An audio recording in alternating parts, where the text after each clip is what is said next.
the 31st millennium. Under the leadership of the Emperor of Mankind, the Imperium's Great Crusade has been conquering and uniting humanity's lost colonies for more than 200 years. The Ulanor campaign has just come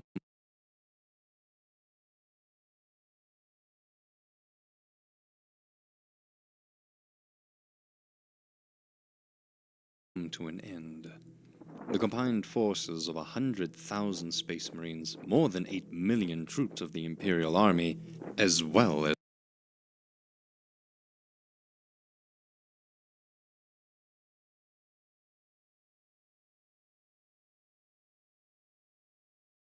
as almost 100 Titans of the Collegia Titanica,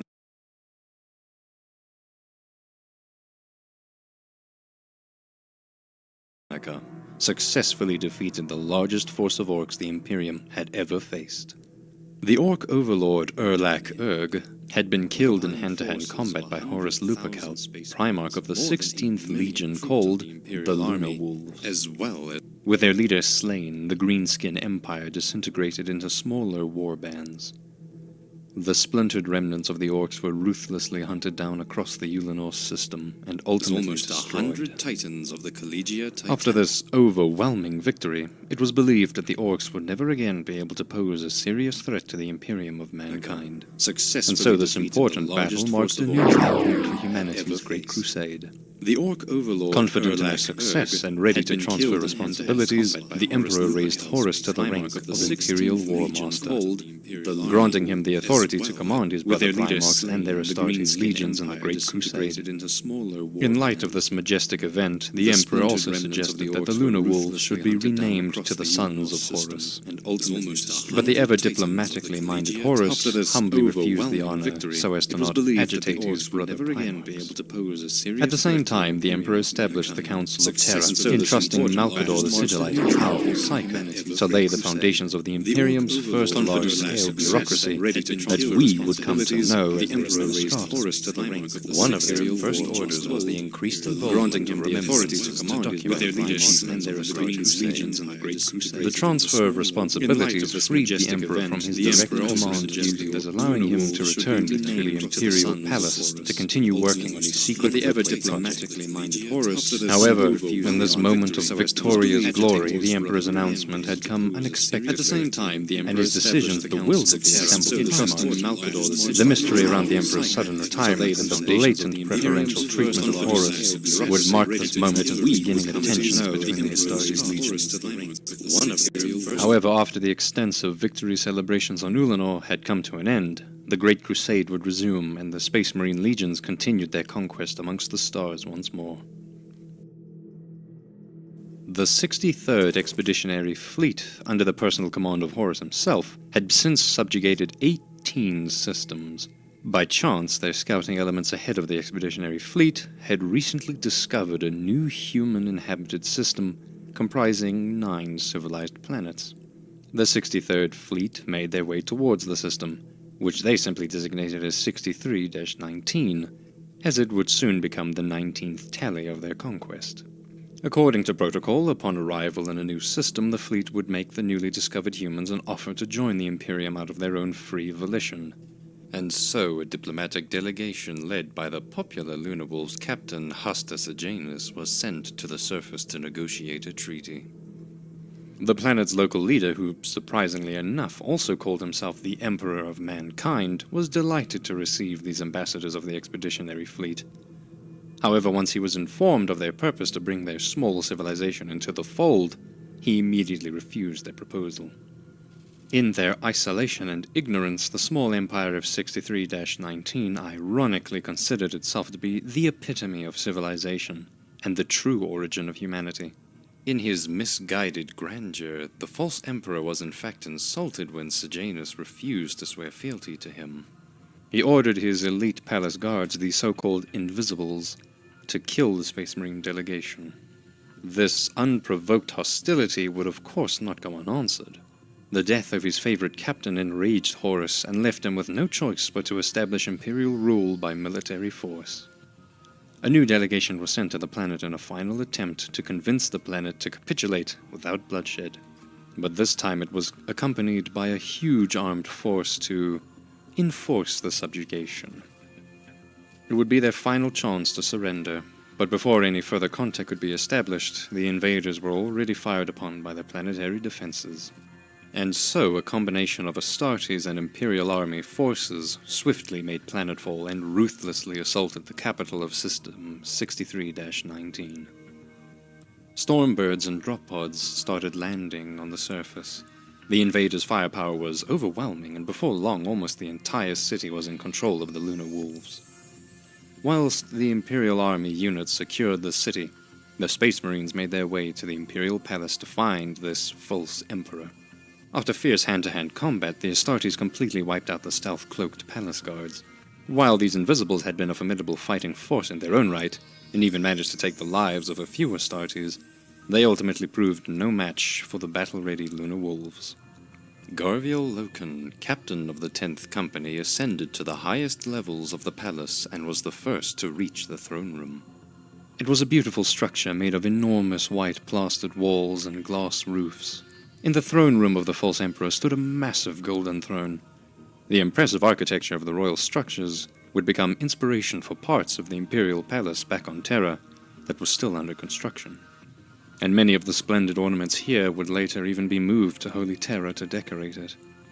In the throne room he found a single old man, assumed to be the misguided emperor of the besieged world. Without his bodyguards he posed no threat.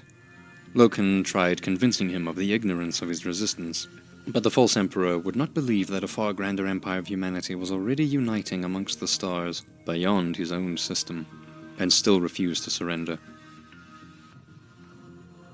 When other Astartes arrived on the scene, he demanded an audience with the highest person of rank. Some of the Astartes suggested simply killing the ignorant old fool right there, but as a sign of respect for this soon-to-be dismantled empire, Garviel Loken chose to honor the old man's request. And so, War Master Horus himself was summoned to come to the surface of 63-19 in person. But a glimmer of refracting light on top of the golden throne betrayed a figure hidden by a cloaking device to be sitting there. Loken realized the old man wasn't really the emperor he claimed to be, but probably just a decoy. It was likely that the request for an audience with the War Master was a trap designed to kill him. He decided to end the deception and shot the impostor with his bolter, then made his way towards the large golden throne. But before he could reach it, a sudden, powerful blast wave filled the throne room. Because his ruse had been uncovered, the Invisible Emperor had no choice but to prematurely activate the throne room's defense mechanism. The golden throne he sat upon emitted an unstoppable gravimetric force, throwing all the Astartes warriors to the ground. Several of them were blasted against the walls with such a force that it crushed their bones. Others were knocked through the glass windows and fell down the high spires of the palace. But before anything else could occur, the upheaval was interrupted by a tremendous shock. With a blinding flash, someone violently teleported into the throne room in front of the golden throne. It was Horus Lupercal himself. His huge master-crafted power armor easily withstanding the throne's debilitating blast waves. Due to the close proximity of the teleportation's location, the sudden warping of reality had caused a rupture that brutally tore off the false emperor's cloaking device and revealed the previously invisible figure sitting on the throne. Horus instantly shot him, and before so much as a blink could happen, only the smoldering remnants of his charred skeleton lay there. The bones of his arms still clutched onto his destroyed throne. As the Astartes got to their feet, Garviel Loken looked up at the splendid War Master in massive bright white armor towering over him. Horus spoke. So will I deal with all tyrants and deceivers. He had just personally teleported into the throne room and slain the false emperor. After the assault was over and the city secured, a large number of remembrancers, many of which had only recently joined the Great Crusade, were sent to the surface to record the victory. Although the Astartes were already known to be ruthlessly effective warriors, what the remembrancers witnessed in the capital that day seemed particularly gruesome. Most buildings in the city were severely damaged by overwhelming amounts of explosions and shrapnel. Everywhere the torn-apart corpses of the defenders still lay scattered in the streets. Wherever the remembrancers looked, they witnessed gory puddles of blood and body parts. In retaliation for the cowardly slaughter of Sejanus and his delegation, the Lunar Wolves had not bothered taking any prisoners. They had completely ravaged the defenders without any mercy. Sejanus had been part of the Lunar Wolves' Mournival, a close-knit group of high-ranking space marines that served as the personal advisors to War Master Horus. Sejanus's unfortunate murder meant a replacement had to be found. Garviel Loken had been rising through the ranks, and his recent achievement of being the first to reach the throne room had brought him to the attention of his battle brothers. And so, on a night lit by the crescent moon, Loken was summoned to a ceremonious meeting where he would meet the other members and be inducted into the Mournival. The other members were Ezekiel Abaddon, first captain of the Lunar Wolves and second in command after Horus; Horus Axamond, nicknamed Little Horus for his uncanny physical likeness to the War Master and captain of the 5th Company; and finally Tarik Togeddon, captain of the 2nd Company. After taking his vows, Loken became an official member of the Lunar Wolves' War Council and a trusted advisor to War Master Horus. This new responsibility meant he would no longer be available to lead the troops of the 10th Company into battle at all times himself, so he would have to assign someone else to substitute his command. Although battle brother Xavier Jubal had been second in command to him, Loken personally preferred his close companion Nero Vipus instead. Loken's new rank as a prestigious member of the Mournival bestowed him the authority to bypass the usual chain of command, and so following his intuition, he chose to promote Nero instead. The planet's last remnants of resistance had a last holdout in a place called the Whisperhead Mountains. It was a strong fortress on top of a high mountain that the inhospitable terrain made difficult to reach. Over the span of several weeks, units of the Imperial Army had been attempting to defeat this last bastion of resistance, but were met with little success. After some deliberation, Command considered Astartes' intervention necessary. Garviel Loken and his 10th Company were ordered to capture the Whisperhead's holdout and swiftly bring the conflict to an end. Their Stormbird transports loaded up with tactical and Terminator squads and departed towards the enemy defenses on the mountaintops. On the way there, they noticed mysterious Vox interference. It was believed that the enemy disturbed their signals by broadcasting a whispering voice, saying the following thing: Samus, that's the only name you'll hear. Samus, it means the end and the death. Samus, I am Samus. Samus is all around you. Samus is the man beside you. Samus will gnaw upon your bones. Look out, Samus is here. For now, they concluded that the enemy had somehow managed to hack into their Vox systems to spread their propaganda, and so they ignored the sinister voice and went on with their mission. The combat on the mountaintop turned out to be completely one-sided, as the Astartes made short work of their resistance and suffered not a single loss. Once they had achieved victory, Garviel Loken ordered his Space Marines to regroup, but one of the tactical squads had gone missing and did not respond to any Vox communications. They set out to investigate the situation, and before long, they arrived at a horrible scene. Xavier Jubal, the missing element's sergeant, had murdered all of the battle brothers in his squad. Loken told his troops to detain Jubal, but he resisted the arrest and shrugged off the other Astartes like it was nothing, killing several more Space Marines in the process. He looked demonically possessed and kept shouting, "Watch out! Samus is here!" Loken drew his combat knife and dueled the renegade Astartes. It was a hard-fought battle, but he eventually managed to kill Jubal with a stab through the chest. After the incident, the bodies of the dead Astartes were taken back to Horus's flagship, the Vengeful Spirit, for investigation. Back on the flagship, Loken summoned his close friend Kirill Sinderman to him for a debriefing. Sinderman was an old man, and one of the most prestigious iterators that accompanied the 63rd Expeditionary Fleet. The body of Jubal and the other dead Space Marines present in the room surprised Sinderman. As he had been told, there had been no losses during the assault on the Whisperhead Mountains. That much was true. The defenders had not managed a single kill, and the resistance was easily destroyed. Loken instructed him that this would continue to be the official record. No mention of a fight between Astartes brothers was allowed to spread, as it would be devastating for morale. Whatever had happened to Jabal, according to the Imperium's secular truth, demonic possession did not exist. Instead, Sindamin was told to come up with a story of a Stormbird landing accident. But privately between these two men, Sindamin suggested that it might have been a disease. Of course, Astartes were immune to almost any virulent kind of plague, but perhaps a virus had somehow corrupted Jubal's mind and caused his violent outburst. They both agreed that given the circumstances, this was the most logical explanation. But before they had finished their conversation, suddenly the corpse of Jubal opened his eyes and once again screamed about Samus. With weird, contorted motions, his corpse rose to his feet. Before they could process what had just happened, the undead Jubal started running towards them. Loken was knocked aside by the rampaging charge, and Jubal grabbed Kirill Sindamin and then lifted him off the ground. But the demonic screams had alerted Nero Vipers, who entered the room and started shooting his bolter at the undead space marine. Jubal threw the body of Sindamin in his direction.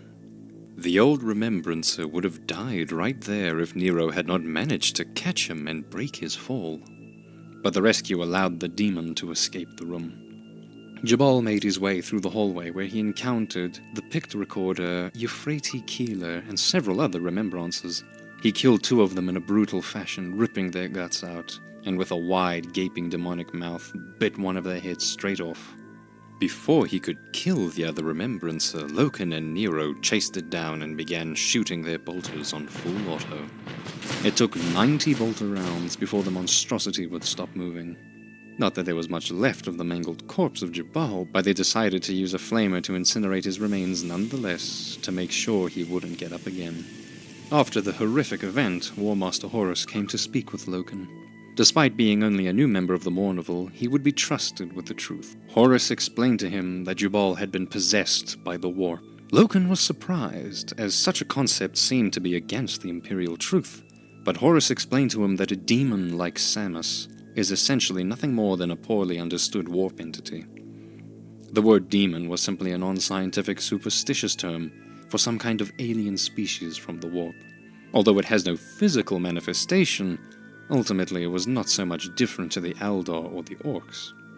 Although the Emperor had not explained this to Horus directly, the War Master speculated that after the triumph of Ulanor, the Emperor entrusted him to lead the Great Crusade and his brother Primarch, so the Emperor would have time to study and understand the warp.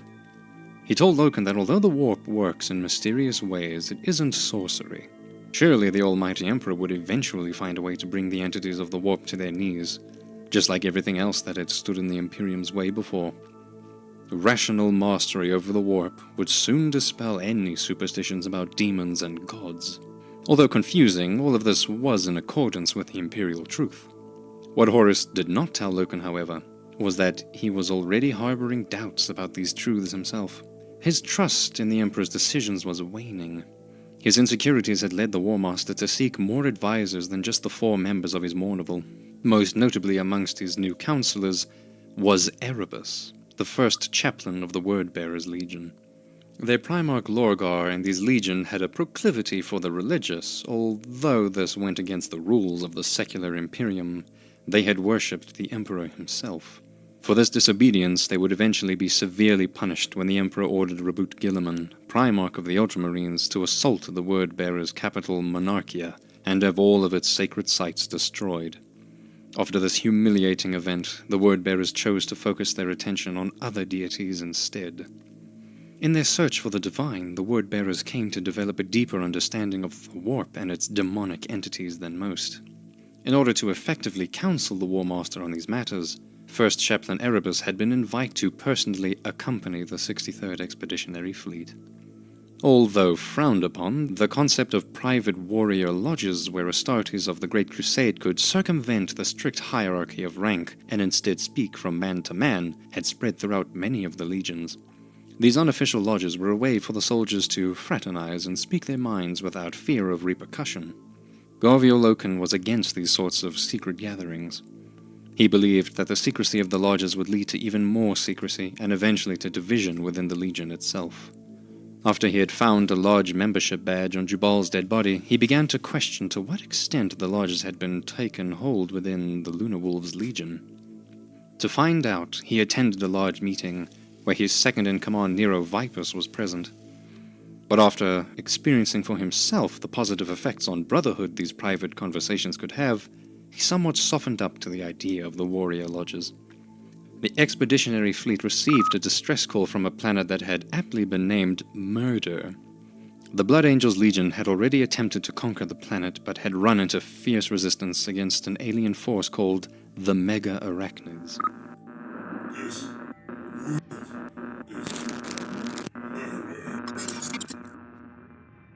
These spider-like aliens had hard exoskeleton armor, able to withstand bolter fire, and their claws were sharp enough to cut the ceramite armor plates of the Astartes. The planet's atmospheric storms disrupted travel and communications with the surface, and many Blood Angel companies had already gone missing in action. The legions of the Emperor's children and Lunar Wolves sent forces to the planet to help their Blood Angels cousins. The Emperor's children were the first to deploy, and made planetfall with their drop pods, but due to the turbulent atmosphere, the attacking force scattered. They soon found out that the planet was a death trap with no way out. The Mega Arachnids attacked in devastating waves, killing many Astartes. Just like the Blood Angels before them, the Space Marines of the Emperor's children would soon be wiped out, if it hadn't been for Captain Sol Tarvitz of the 10th Company. When the flying Mega Arachnids started impaling dead Astartes on the surrounding trees, he gave the order to have these destroyed. This led him to discover the large tree-like structures on the surface were not actually part of the planet's biosphere, but instead weather control structures causing the storms. Realizing this, they quickly demolished more of them, opening a gap in the storm for more reinforcements to safely arrive and establish a defensive stronghold.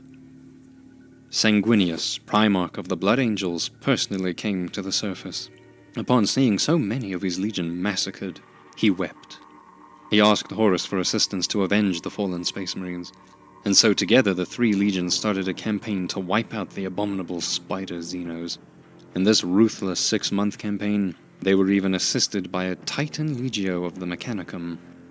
Before they had been able to wipe out the Mega Arachnids completely, they were contacted by an advanced human civilization called the Interrex, asking the Astartes to call off their war against the Mega Arachnids.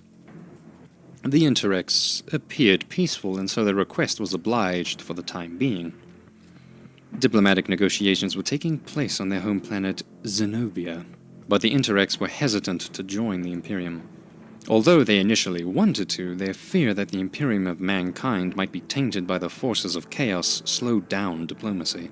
Meanwhile, Erebus secretly infiltrated the Interrex Museum of Technology and stole a powerful alien artifact called the Anathema. This ancient sword was imbued with the power of a curse to mortally wound any chosen individual, harming it beyond any hope of recovery. The theft of the weapon seemed to confirm the Interrex's earlier suspicions that the Imperium could not be trusted. They blamed the War Master for the missing weapon and declared war upon the Imperium. The accusation towards the War Master was a grave insult. The Astartes forgot the Mega Arachnids on planet Murder and instead focused their complete attention towards fighting the Interrex.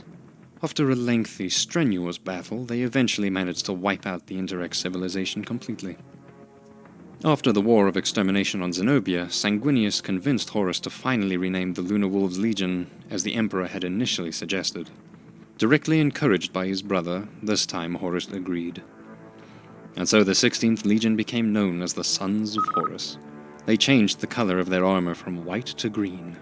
Their symbol of a moon-crested wolf was discarded, and they adopted the Eye of Terror, symbolizing the Emperor's eternal vigilance. Although the Legion's change of name in the honor of the War Master was a celebrated event, the war with the Interrex had been a bitter affair. Despite the bloody conflict, the civilization had been a model society of advanced human technology, and the War Master lamented having to destroy such a world over such a foolish misunderstanding. But he wouldn't have time to contemplate the recent events. They received a request for support from the world of Davin. Davin had been one of the first worlds the 63rd Expeditionary Fleet had conquered. The Sons of Horus, back then the Lunar Wolves, still harbored proud memories of fighting and defeating the Davinite warriors. After their initial victory, Horus had assigned the task of bringing the world to further Imperial compliance to his trusted friend and Imperial Army Commander Eugene Temba, assisted by a small detachment of the Wordbearers Legion. However, the Imperial Army elements led by Eugene Temba had renounced their loyalty to the Imperium and established a rebel base on the moon of Davin. Chaplain Erebus had already returned to Davin to deal with the uprising, but found the rebels were too numerous for his small contingent of word-bearers to deal with, and so he had requested support.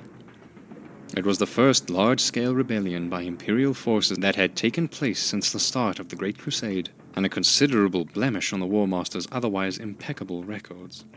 Since the 16th Legion had initially conquered Davin, Erebus offered Horus the opportunity to personally avenge the betrayal and bring it into compliance himself. Enraged by the disloyalty of his friend Eugene, the War Master ordered the 63rd Expeditionary Fleet to make haste towards Davin. The War Master and his council planned a large-scale offensive to destroy the rebel base on Davin's moon, but they soon learned that the surface and atmosphere of the moon had changed considerably from when they first conquered it so long ago. What had once been a dry and desert-like terrain had mysteriously transformed into a planet-wide humid swamp. They had no explanation for what happened to the moon, but this would not stop their assault. However, it did prohibit their heavy tanks from deploying to the surface. But fortunately, the Titans of Legio Mortis, the Titan Legion that accompanied the 63rd Expeditionary Fleet, would have no problems traversing through the swamps. A massive force of 400 Space Marines, 4,000 Imperial Army units, and 3 Titans prepared to make planetfall. The Space Marines of the Sons of Horus would lead the way.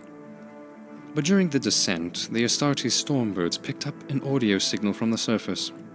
A faint, demonic-sounding voice was speaking over the Vox network. The ways of man, folly, seek doom of all things. In death and rebirth shall mankind live forever. To Garviel Loken's horror, the voice had an eerie similarity to the voice of Samus he heard during the Battle of the Whisperhead Mountains. The very same voice that had corrupted battle brother Xavier Jubal on 63-19. He warned the War Master, but Horus had no intentions of turning back now. Just like before, the voice was simply disregarded as enemy propaganda or a cowardly scare tactic. But the origin of the audio signal was traced, and they adjusted course to where they suspected it was coming from, for that is where the enemy was most likely to be located. It led them to an old Imperial battleship by the name of Emperor's Glory. The traitors had crash-landed it on the planet, and it now served as the rebel base. The Astartes disembarked from their Stormbirds into knee-deep swampy water. The foes they encountered were indeed the rebel Imperial Army forces under leadership of the traitorous governor Eugene Temba. But just like the planet, they had changed. Their soldiers had turned into zombie-like corpses, their formal Imperial Army uniforms raggedly hanging from their decaying bodies. They attacked the Sons of Horus in large, mindless waves. Arms came up from the murky waters and dragged many Space Marines down into the swamps, drowning many of them. Despite the attackers' ghastly, lifeless appearance, they possessed a brute force, and it took the Astartes all of their discipline to fight off the attacks. Horus personally led the spear tip of the Astartes force into the downed starship. But as they battled their way deep into the belly of the ship, the Emperor's Glory started to tilt. Enormous waves of swamp water splashed out of the way as the wreckage of the large ship rolled over. Those on the outside, close enough to the ship, were swallowed by the mud or crushed underneath the hull of the ship. Inside, Horus and 200 of his Astartes were tumbled upside down. Rusted steel deck layers gave way to the weight of the ship and collapsed, crushing many Space Marines to death despite their protective power armor. Due to his near-indestructible suit of power armor, Horus survived the incident. But nonetheless, one of his lungs was punctured by a steel rod. He pulled it out, and his enhanced physiology almost instantly sealed the wound. But he found himself alone, with no response to his Vox signals, despite hearing many groans and shouts of wounded Space Marines echo throughout the remnants of the ship. He had no hope of finding them in the confusing wreckage. He pushed on and soon arrived on what looked like the command bridge of the ship. The warp was strong here, and his vision was troubled by hallucinations of decay. He felt disturbed. Not even when fighting the menacing war boss back on Ulanor had he felt such a thing. For the first time in his life, Horus was afraid. He was confronted by a walking, bloated, rotten corpse wearing the remnants of an old Imperial uniform that belonged to Eugene Temba. Horus realized his old friend was possessed by the powers of the warp. Unbeknownst to the War Master, the demon that controlled Eugene's corpse also carried a special sword, the Anathema. The very Xenos weapon Erebus had stolen from the Interrex Museum of Technology on Zenobia. With clashing swords, they dueled inside of the ship's wreckage. Although the rotten body moved with surprising speed, the demon ultimately proved no match for the mighty Primarch.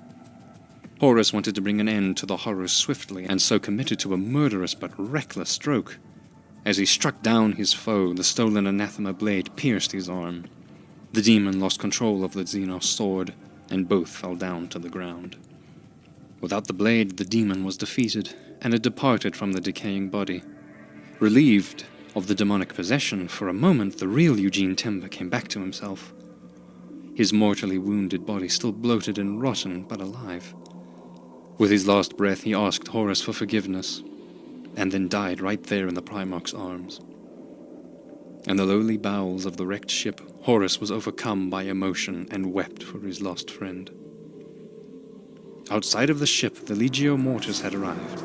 The Titans did what they could to stop the hordes, but their bulky weapons had been of little assistance to the struggling Space Marines fighting in hand-to-hand combat in the swamps below. Dozens of Astartes had already died. But as soon as Horus had defeated the demon, the attacking suddenly stopped. Their bodies collapsed and simply became unmoving corpses. The warp possession on Davin had lifted, and the moon started to recover back to its former desert biosphere. The members of the Mournival searched the wreckage and found the War Master still bleeding and in shock on the command bridge. They escorted him outside, but to their surprise he collapsed to the ground and fell unconscious. With great speed they carried his body to a Stormbird and rushed back to the Medicae station on Horus's flagship, the Vengeful Spirit. But upon the return of the Stormbirds, a crowd of remembrances flocked to the embarkation deck to catch the first news of the anticipated victory over the rebels.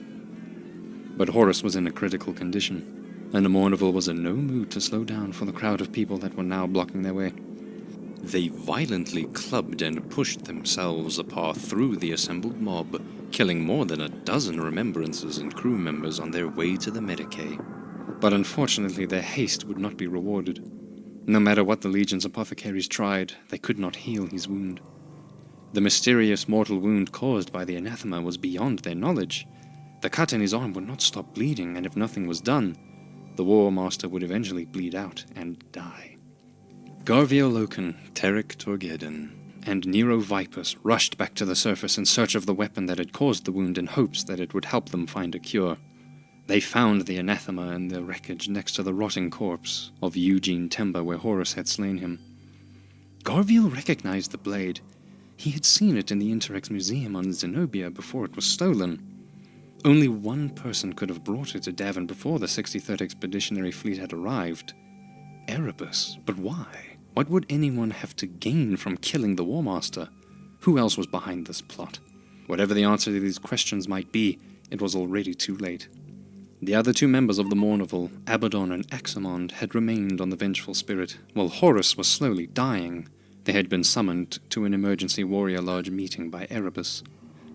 The word-bearer's chaplain informed them of a place where the War Master might be healed. A shrine on the moon of Davin called the Serpent's Temple.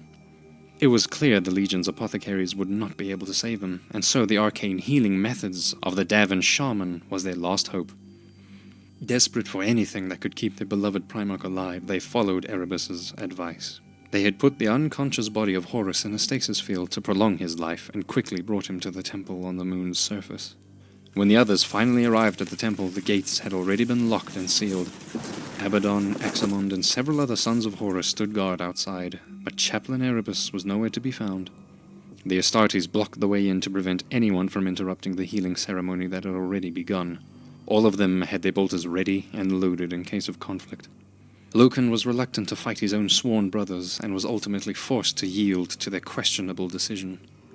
Obviously, the reliance on some mysterious shamanistic ritual was a complete abandonment of the secular imperial truth as it had been commanded by the Emperor. But the Emperor wasn't here. He had left the Great Crusade and ordered his favorite son, Horus Lupercal, to pick up the pieces. The forces of the warp, whatever they may be, had conspired against him and prevailed. But the sons of Horus and the members of the Mournival specifically could not bear the loss of their Gene Father. He was on the brink of death, and they had to make a decision.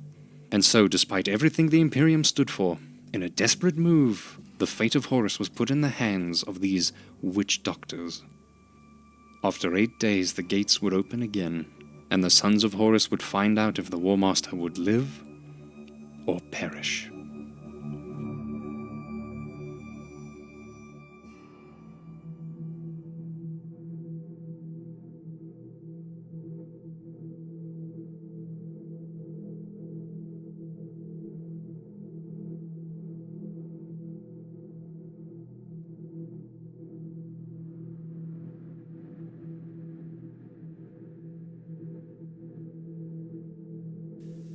Horus woke up and opened his eyes. He found himself alone under a bright blue sky in a pleasant and endless green meadow. He didn't know where he was. It obviously wasn't the medical deck or any other place on his flagship, the Vengeful Spirit, nor was it a world he recognized. He didn't remember how he got there. He couldn't recall much of what had happened on the moon of Davin after his fight with Eugene Temba. But after pondering for a while, he realized that he had most likely died from the wound in his arm. The strange and peaceful place where he found himself now must surely be what the afterlife looks like. But he wouldn't be able to appreciate the blissful surroundings for long. Out of nowhere, the world around him started twisting. His mind was assaulted by all kinds of visions. Before his very eyes passed a mirage of wars he had fought throughout his life. These were followed by gruesome hallucinations of decay, burned cities, and shattered planets. Strange memories from humanity's history and glimpses of the future etched themselves into his brain. These disturbing and uncontrollable visions unsettled Horus, but he was powerless to stop them. Then he heard a loud howling that instantly snapped him out of his visions. A large pack of wolves with baring teeth had arrived and started surrounding him. As they came closer, the leading wolf spoke and asked his name. Despite his fear, he responded by loudly proclaiming his name, Horus Lupercal. But the wolf asked again, and again, and again.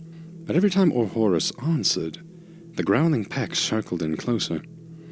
He wasn't sure if the wolves were real or just an illusion. He thought he had recognized a faint glimmer of his brother Primarch Magnus in the voice and appearance of the wolf, but that wouldn't be possible, since Magnus was back on Prospero, prohibited from using his magic after psychic experimentation was banned during the Council of Nicaea.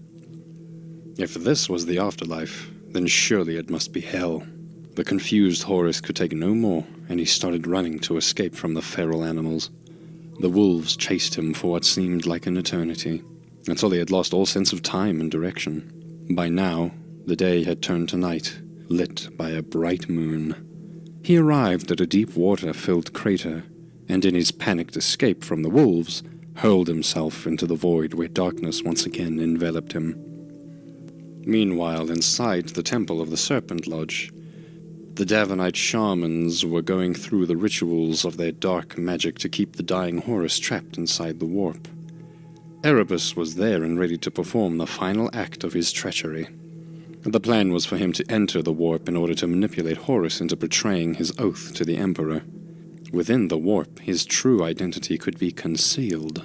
To Horus, he would appear like the beloved Lunar Wolves Captain Hasta Sejanus, who had been killed during the diplomatic delegation on System 63-19. Over his lifetime, Erebus had developed more knowledge about the forces of chaos than any other, but he was still unfamiliar with many of its mysteries. How he was supposed to enter the warp, he did not completely understand yet, but he trusted that the Davinite shamans who served the dark gods would guide him. Without him realizing it, one of the sorcerers had snuck up on Erebus. Before he knew what was happening, they had slit his throat with a knife. Erebus's dying body sprawled on the ground in the pool of his own blood. It had been the final requirement to conclude the ritual. Horus woke up yet again on the same wonderfully blissful green meadow as where he had come to consciousness before, but this time he was fully armored in his old white Lunar Wolf's plate. The lengthy escape had made him thirsty, so he made his way towards a nearby river for a drink. To his surprise, he witnessed an Astartes warrior floating face down in the water. He rushed towards the soldier and dragged him onto shore, where he quickly turned the body over to see if the man was still alive. The blood sacrifice had worked. Erebus had entered the warp disguised as Captain Hustus Sejanus. Although Horus was by now aware that little in this realm of illusion could be trusted, he was delighted to at least see his old comrade. Even if he wasn't real, the appearance of his beloved captain brought him comfort. Guided by the false Sejanus, together they went on an odyssey through the warp, where Horus was granted more visions of the future and the past that could be both true or false. He was shown the creation and loss of the Primarchs, including his own birth. He was told about how the Emperor had bargained with the gods of chaos in order to gain power to create his chosen sons, and about his secret aspirations to become a god himself, too. The journey was, of course, carefully orchestrated to exploit Horus's confusion and insecurities, where once he believed firmly in the imperial truth. It all seemed like lies to him. The Emperor's treachery against humanity and the Primarchs seemed so obvious now, but the manipulative visions didn't stop there. They continued to feed his ambitions, his resentment, and his anger. The gods of chaos promised him immeasurable power, and in return, all he would have to do was stop the Emperor from carrying out his ascension to godhood. But if Horus refused to accept this duty, they would let his body die and he would be lost in the nightmares of the warp forever. It was then that the wolf pack arrived again. The leading wolf transformed into Magnus the Red, Primarch of the Thousand Suns Legion. Dark spells had managed to keep him from interfering, and so it took a long time for him to catch up with Horus. But Magnus was a powerful psyker, and so he finally managed to break through the spells and reveal himself in order to warn his brother. He didn't have much time, though. Every second he was there cost the lives of dozens of his psychic servants to help him keep the connection into the warp open. The first thing he did was tear off Erebus's disguise, who now no longer looked like Sejanus, but stood in his own word-bearer's armor. Although Magnus was loyal to the Emperor and had come to help, his unsanctioned and illegal use of sorcery was suspicious and revolting. Both of these men had initially come to Horus in disguise, one in the form of a wolf, the other as his former captain. And in the deceptive warp, neither could really be trusted. He was sick of the deception, and his anger at the whole ordeal made him regain his resolve. He was the War Master after all, and he would not allow these two swindlers to send him on a wild goose chase through the warp again. He interrupted their argument and ordered them to be silent. Horus Lupercal had made his choice. Abaddon, Axamond, and many other sons of Horus had been standing sigil near the Serpent Temple entrance ever since the wounded War Master had been brought inside, to make sure no one would try and interrupt the healing ceremony.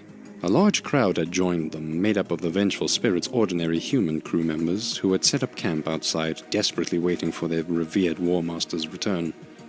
It had been 9 days since the temple had been shut, and now the time for waiting was finally over. Either the War Master would live, or he had perished. Loken and his companions arrived too.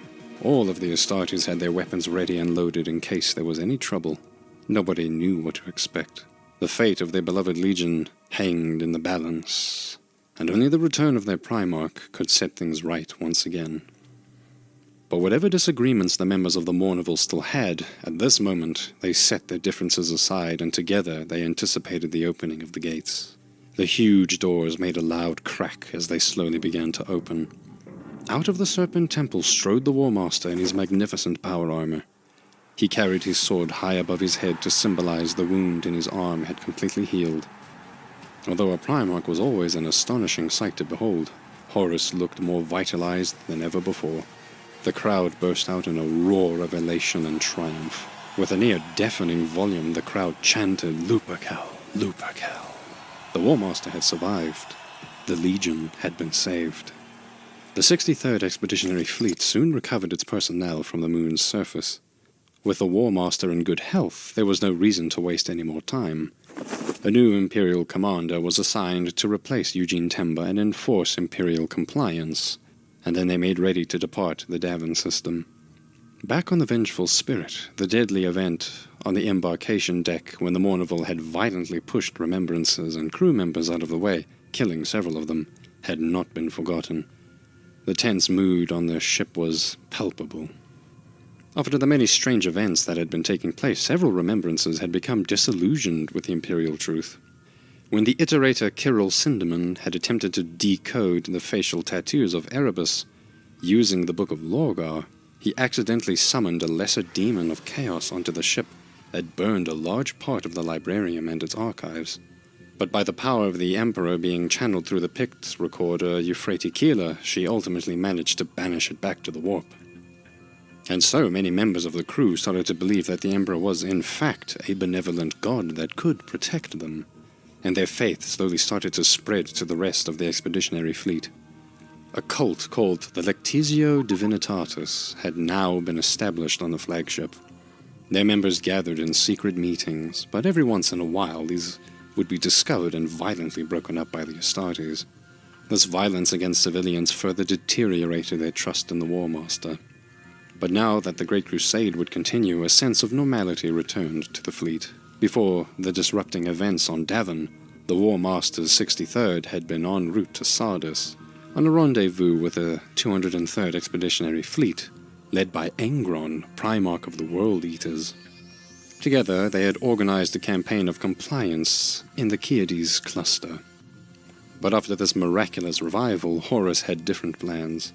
And so, instead, both fleets made their way to a newly discovered sector called Draconis 3-11. This was a fairly large sector inhabited by the Oretian technocracy, a peaceful and technologically advanced human civilization that spanned a dual star system. The government of their civilization was centered on their capital, Aureus. When the 63rd and 203rd Expeditionary Fleets arrived in the system, Horus invited the Oretian diplomatic delegation, led by Fabricator Consul Emoris Salignac, onto his flagship to discuss their peaceful assimilation into the Imperium.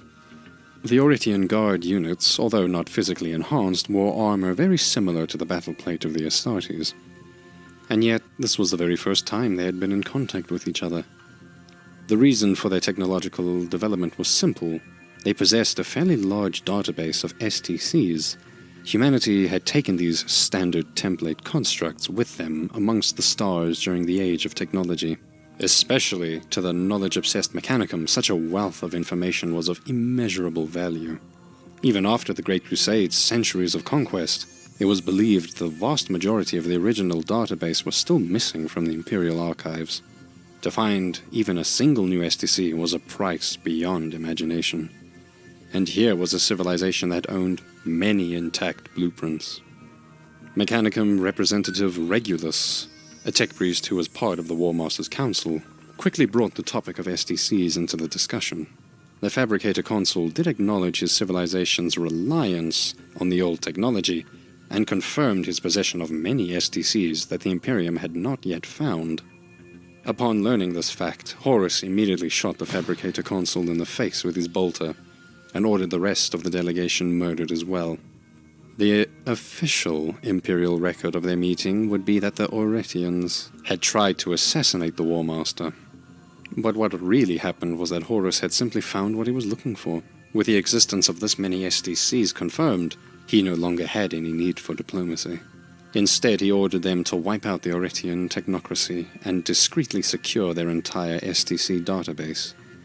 With this invaluable price in his personal control, Horus would be able to bribe the Mechanicum and secure their allegiance to himself.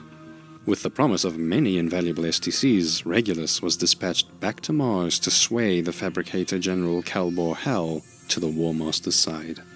And thus began the 10-month-long war against the Oretian technocracy.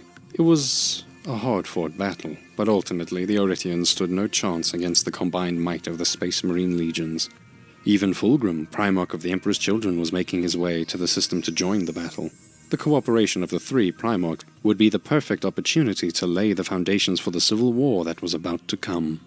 The long siege against the Oretian capital gave Horus time to observe his legions and figure out who would unquestionably follow their Primarch. Horus had convinced himself that his betrayal of the Emperor was out of his own free volition, His pride did not allow himself to consider his service to Chaos as anything else but his own rational and logical decision. But the poisonous anathema that had struck his arm on Devon's moon had left its mark, and the corrupting influence of Nurgle was increasingly influencing his way of thinking. 1,000 seemingly unrelated events that had been orchestrated by the powers of the warp, and these had led Horus to align himself with the gods of chaos. Angron, the Red Angel of Butchery, as he was called, was easily convinced to join the traitor's side. He had pretty much always hated most of his brother Primarchs, but at least Horus didn't despise him for his savage talents for brutality. As a former slave and gladiator, Angron considered the Emperor a tyrant that was ultimately not much different to his former slave masters on his homeworld Nuceria. The Emperor had wronged him too many times. The butcher's nails that had been permanently embedded in his brain back in the slave pits caused him pain and anger that made it difficult for him to perceive things any different. He never cared about the ideals of the Great Crusade. He never wanted to be a Primarch, and he had already been on the knife's edge of rebellion before. The only thing that mattered to him now was battle and bloodshed. Fulgrim, the Palatine Phoenix, would be more difficult to persuade to the cause, but he was prideful and always striving for perfection, especially in battle, and these character traits could be exploited.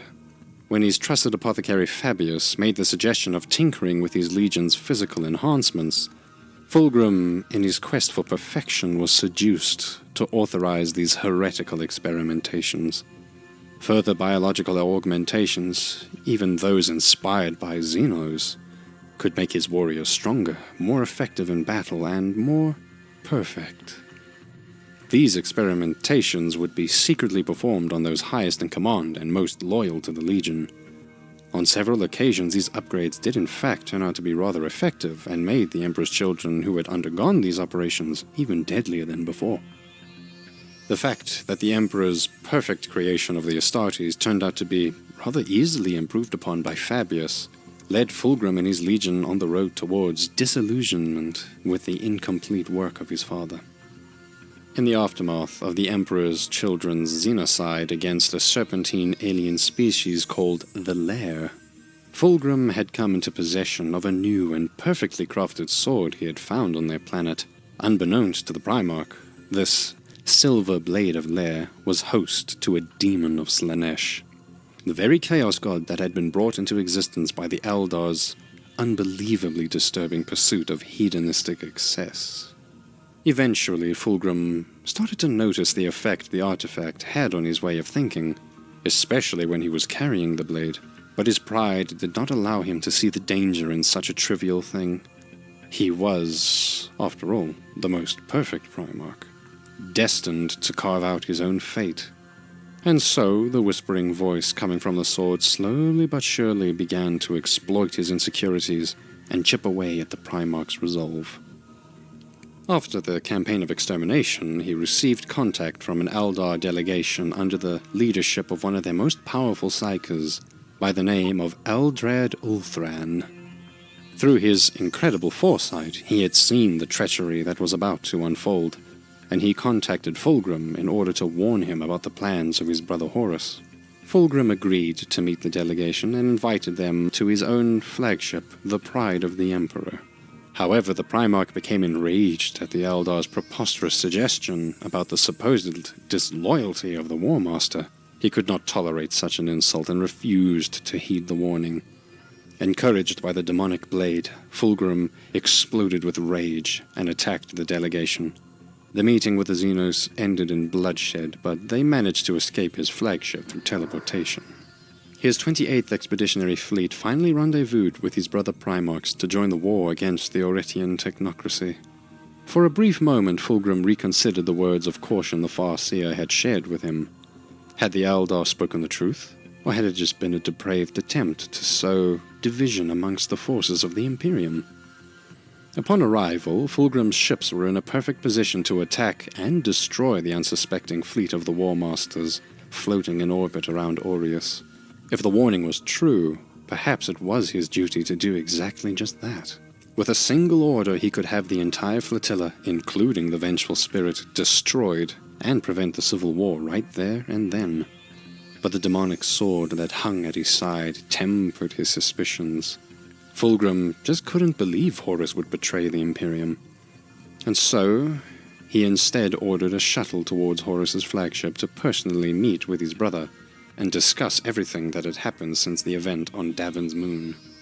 Horus told Fulgrim about the terrible visions he had seen in the warp and explained how the Emperor had exploited his sons and the entirety of mankind.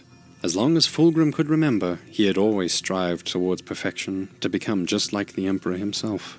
But after hearing these terrible truths from his own brother, all of his life's ambitions shattered before his very eyes. After several days of persuasion, manipulation, and the ever-compelling demonic voice whispering inside of his head, the disheartened Fulgrim was ultimately convinced to join Horus in his plan to overthrow the Emperor. Lorgar, Primarch of the Wordbearers, had of course already been in service of chaos. After the Emperor had ordered the destruction of their city Monarchia by the Ultramarines, it was his first chaplain Erebus who had suggested there might be gods more worthy of his worship. And so, many years before Horus turned traitor, Lorgar had already traveled inside the Eye of Terror, and with the help of a demon, learned about the primordial truth of the ruinous powers. He had been the very first Primarch to fall to the corruption of chaos, and his legion's participation in the heresy was guaranteed. The warrior lodges that had taken hold in their legions had become a useful tool for manipulation. Their inherent secretive nature, together with the informal organization outside the order of rank, had made them the perfect place to spread the War Master's propaganda.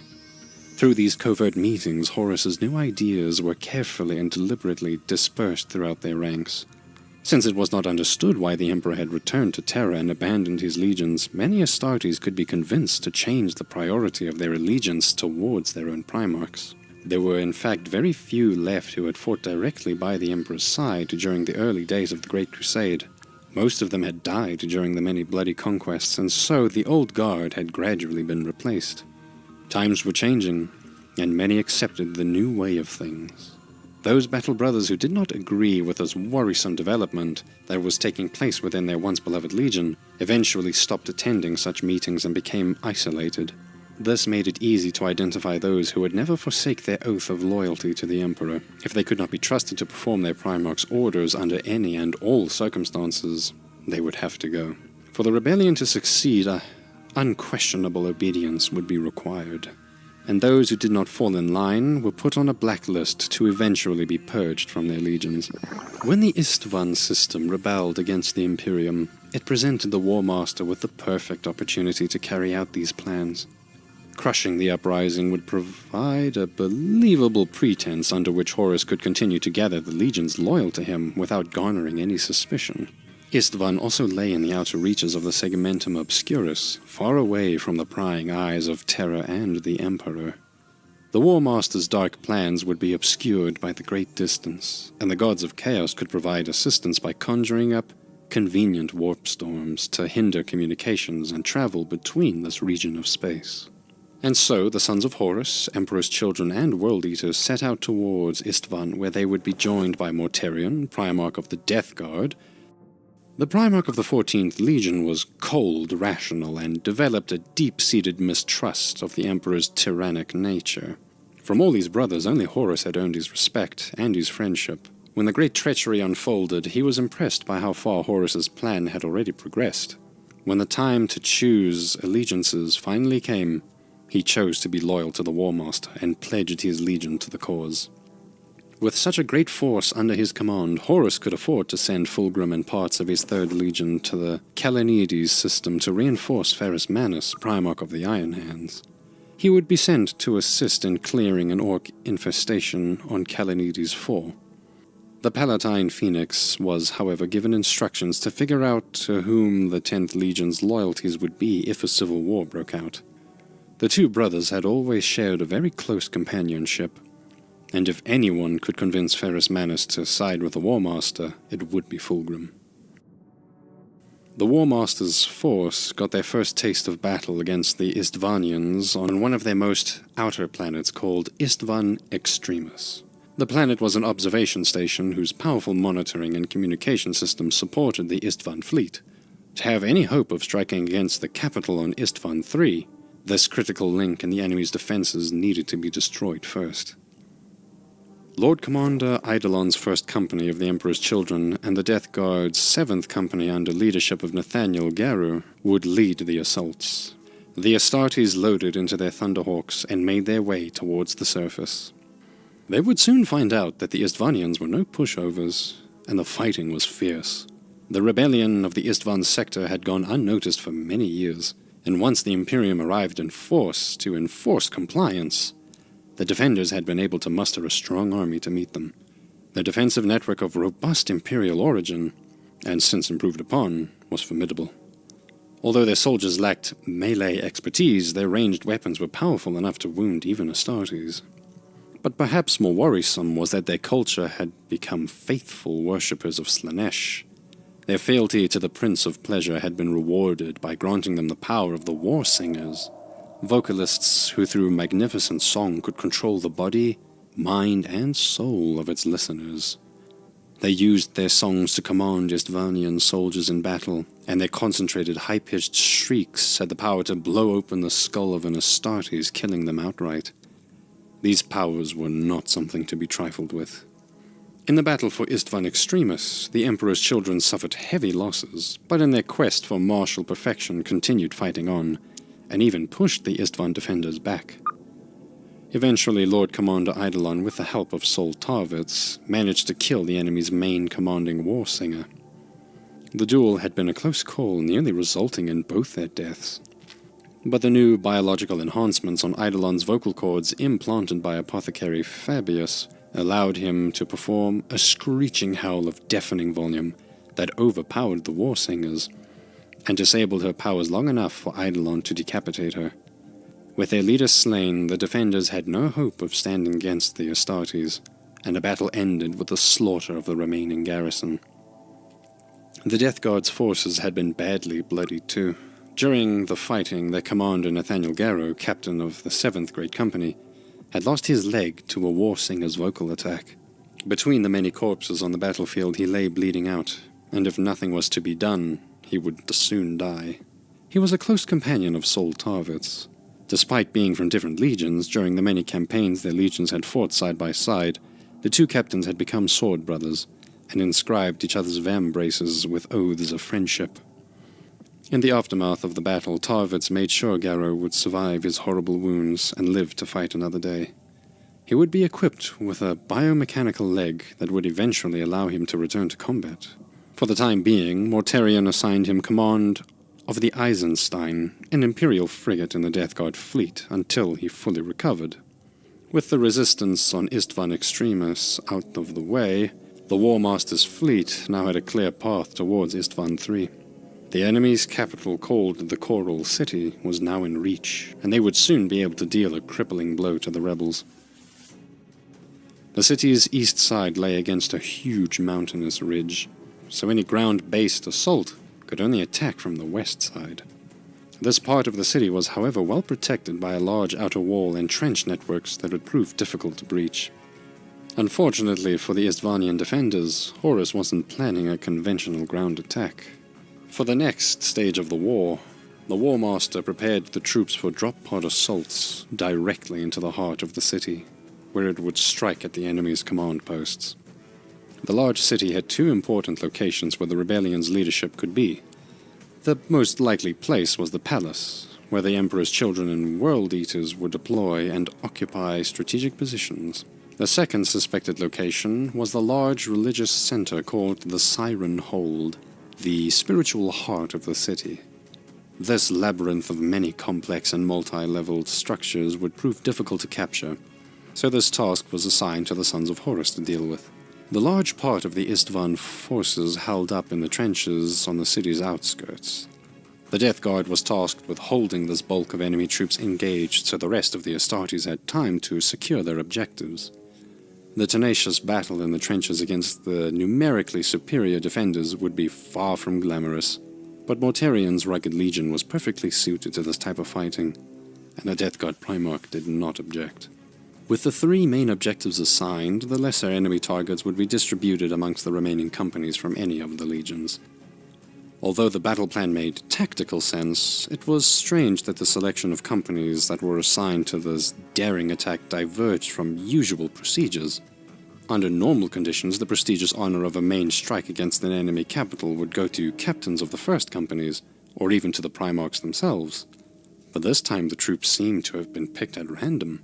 Surprisingly enough, warriors like Abaddon, Axamond, Eidolon, and Karn of the World Eaters, who were usually assigned to lead such spear tips, would stay on their flagships and sit this battle out for seemingly no good reason. Sol Tarvitz had been perplexed by Eidolon's mysterious new powers, with which he had disabled the War Singer on Istvan Extremis. He had never seen an Astartes do such a thing in battle before, and so requested an audience with his Lord Commander for an explanation of how such a thing was possible.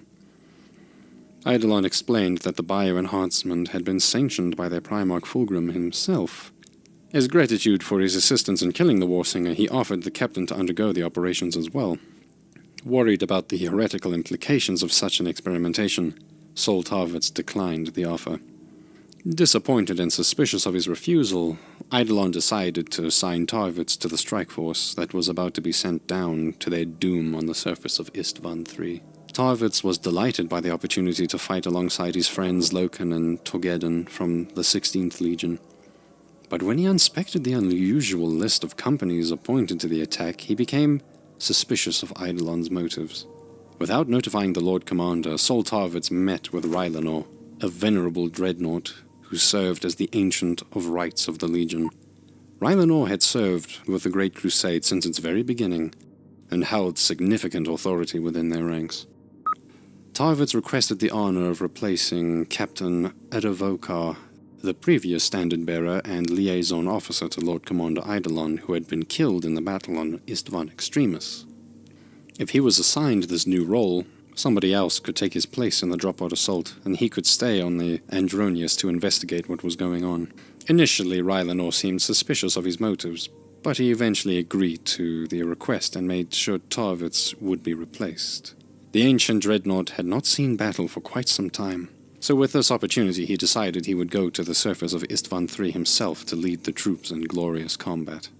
And so, with the War Master's fleet stationed in orbit above Istvan III, the drop-pod assault on the Coral City would begin. Space Marines of 4 legions, the Sons of Horus, Emperor's Children, World Eaters, and Death Guard, were ready for the attack. With hurtling speed, they were racing down towards the surface to bring death upon their enemies. The deployment on the surface mostly carried out as expected, but did not go without some setbacks. Communications back to the fleet had been disrupted. Several drop pods that rained down upon the Siren Hold landed scattered due to the complex layout of the area, but under the leadership of Garviel Loken and Tarek Torgeddon, the Sons of Horus made their way towards their objective nonetheless. The religious population of the city, roused in a fury by their war singers, rose up against the invaders, but the hordes of frenzied civilians were bloodily massacred in the streets by the World Eaters. The Death Guard were busy methodically clearing out the trench network. They had been given support in the form of an Imperator-class Titan called the Dies Irae, who was wreaking havoc outside the city walls. Meanwhile, the Emperor's Children had already successfully infiltrated the palace. Before long, Captain Lucius of the 13th Company, one of the Emperor's Children's most gifted sword masters, had already killed the rebelling Istvan governor in a duel. With their leader slain, the city would soon fall to the onslaught. But what the Astartes assigned to Istvan III's invasion did not realize was that they had been sent to their deaths themselves. What had seemed like randomly selected companies had in fact been the Primarch's careful selection of those who could not be relied upon to follow their legion in the coming civil war against the Emperor. Far above them in orbit, the War Master's fleet was preparing to deliver a deadly bombardment to obliterate everyone on the planet, Istvanians and Astartes alike. To prevent a potential word of warning reaching the troops below, all communications with the assault units had been cut off. But when the ships maneuvered into lower orbit to be able to fire their payloads, Sol Tarvitz, who had remained on his ship, the Andronius, came to inspect the gun decks and discovered the horrible plot. The gun crews were loading the cannons with virus bombs. Each warhead would unleash the Life Eater virus, a rampant organism that destroyed life in all its forms, and wiped out every shred of organic matter on the surface of a planet within hours. Even Astartes in power armor would not be able to survive it. Only the War Master himself had the authority to deploy such devastating weapons. Horrified by his discovery, Tarvitz rushed towards the embarkation deck, where he stole a Thunderhawk to make his way towards Istvan III, and warn his battle brothers of the horrible betrayal. The unauthorized Thunderhawk that was racing towards the surface was soon discovered. When the requests to turn around were denied, several fighter craft were sent in pursuit to take it down. Captain Tarvitz had not been trained as a pilot, and his flying skills were lacking. The relatively slow and lumbering transport craft he was steering now did little to improve his chances of survival. Despite his best efforts to evade the pursuing fighters, he would likely be shot down any moment now. The Thunderhawk was passing through the engagement zone of the Eisenstein. The unexpected chase had caught their attention, and so they attempted to communicate with the Thunderhawk to clarify the situation. To his incredible luck, Saul Tarvitz was connected directly through to his honored battle brother Nathaniel Garrow, who was commanding the frigate. Tarvitz explained that Horus had betrayed the legions and was planning to virus bomb the planet. But with no time to explain everything, the shocked Nathaniel Garrow would just have to trust him. The Death Guard captain had only two choices. Either he would have to forsake his oaths of brotherhood and friendship and leave Tarvitz to be blown up in the void, or he would have to defy the War Master. Several missiles launched from the Eisenstein's gun decks and trailed behind the gunships. To Tarvitz's great relief, they struck the pursuing fighters. He was saved. For now, Garrow would report back and lie to Lord Commander Eidolon on the Andronius that he had shot down the stolen Thunderhawk. The explosions would mask the fact that he had actually let Sol Tarvitz escape towards Istvan III. The Eisenstein would soon have problems of its own, however, as the commander would eventually find out what had really taken place. And so, with the limited time he had left, Garrow made plans to get away from the fleet and travel towards Terra to inform the Emperor of Horus's betrayal. Sol Tarvitz crash-landed his Thunderhawk in the palace, and he immediately warned the Emperor's children to seek cover in face of the incoming bombardment. Captain Lucius, ambitious and loyal to his Primarch, could not believe Fulgrim had sent him to the surface to be killed. But it was his friendship with Sol Tarvitz that had gotten his name on Eidolon's list, which had doomed him to die with the rest. They quickly warned the blood-covered World Eaters as well. They had just finished massacring the mobs of civilians in the plaza, and now they all made their way towards shelter beneath the palace.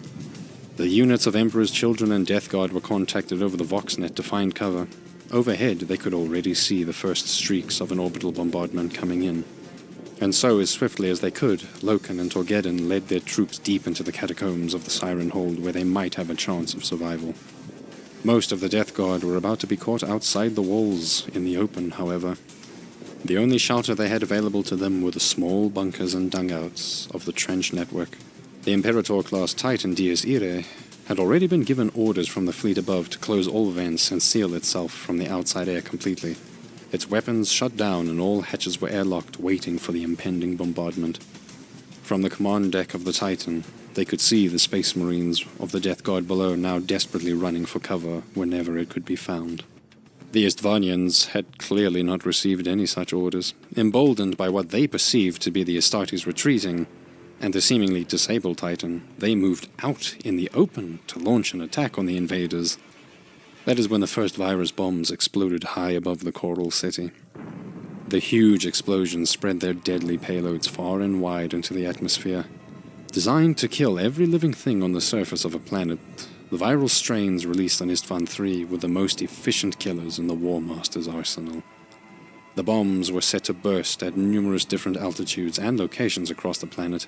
It rolled out over the planet, devouring every possible form of biomass it came in contact with. Within moments, the Coral City was enveloped, and everyone still caught on the outside was about to die in the most horrible way imaginable. The virus penetrated their armor and worked its way into their skins. There was no way back. It entered their bloodstreams and started eating them from the inside out. As their bones and muscles disintegrated, warriors fell to their knees. Even Astartes screamed out in agony as the virus broke down the cellular bonds of their flesh at the molecular level. Its many victims suffered unimaginable horror as they literally dissolved into a soup of rancid meat within minutes of exposure. leaving little but sloshing heaps of rotted armor. Thousands of Astartes and billions of civilians all over Istvan III suffered the same horrific fate. Of all ground troops caught in the open, only ancient Rylanor, clad in his dreadnought's sealed sarcophagus, managed to withstand the swarm of death. He witnessed the troops he had led into battle decompose before his very eyes, and he swore a personal oath of revenge against the Primarch that had forsaken his beloved legion.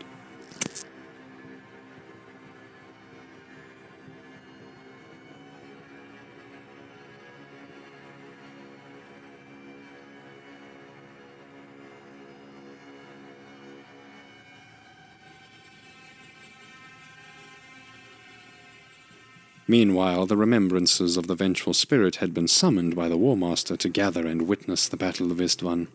They had often requested to be able to witness the realities of war, so they could accurately depict the battles of the Great Crusade. Now Horus would grant these pesky remembrances their wishes, and showed them what war really meant. He had locked them into a large gathering chamber on his flagship, and on large screens displayed the virus bombing of Istvan III taking place.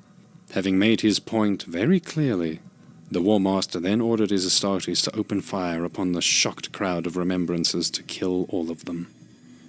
Euphrates Keeler, Kirill Sinderman, and Mercedes Olaton managed to escape the massacre through the help of one of the few remaining loyalist Astartes aboard the Vengeful Spirit, an ancient Astartes by the name of Yakton Cruz.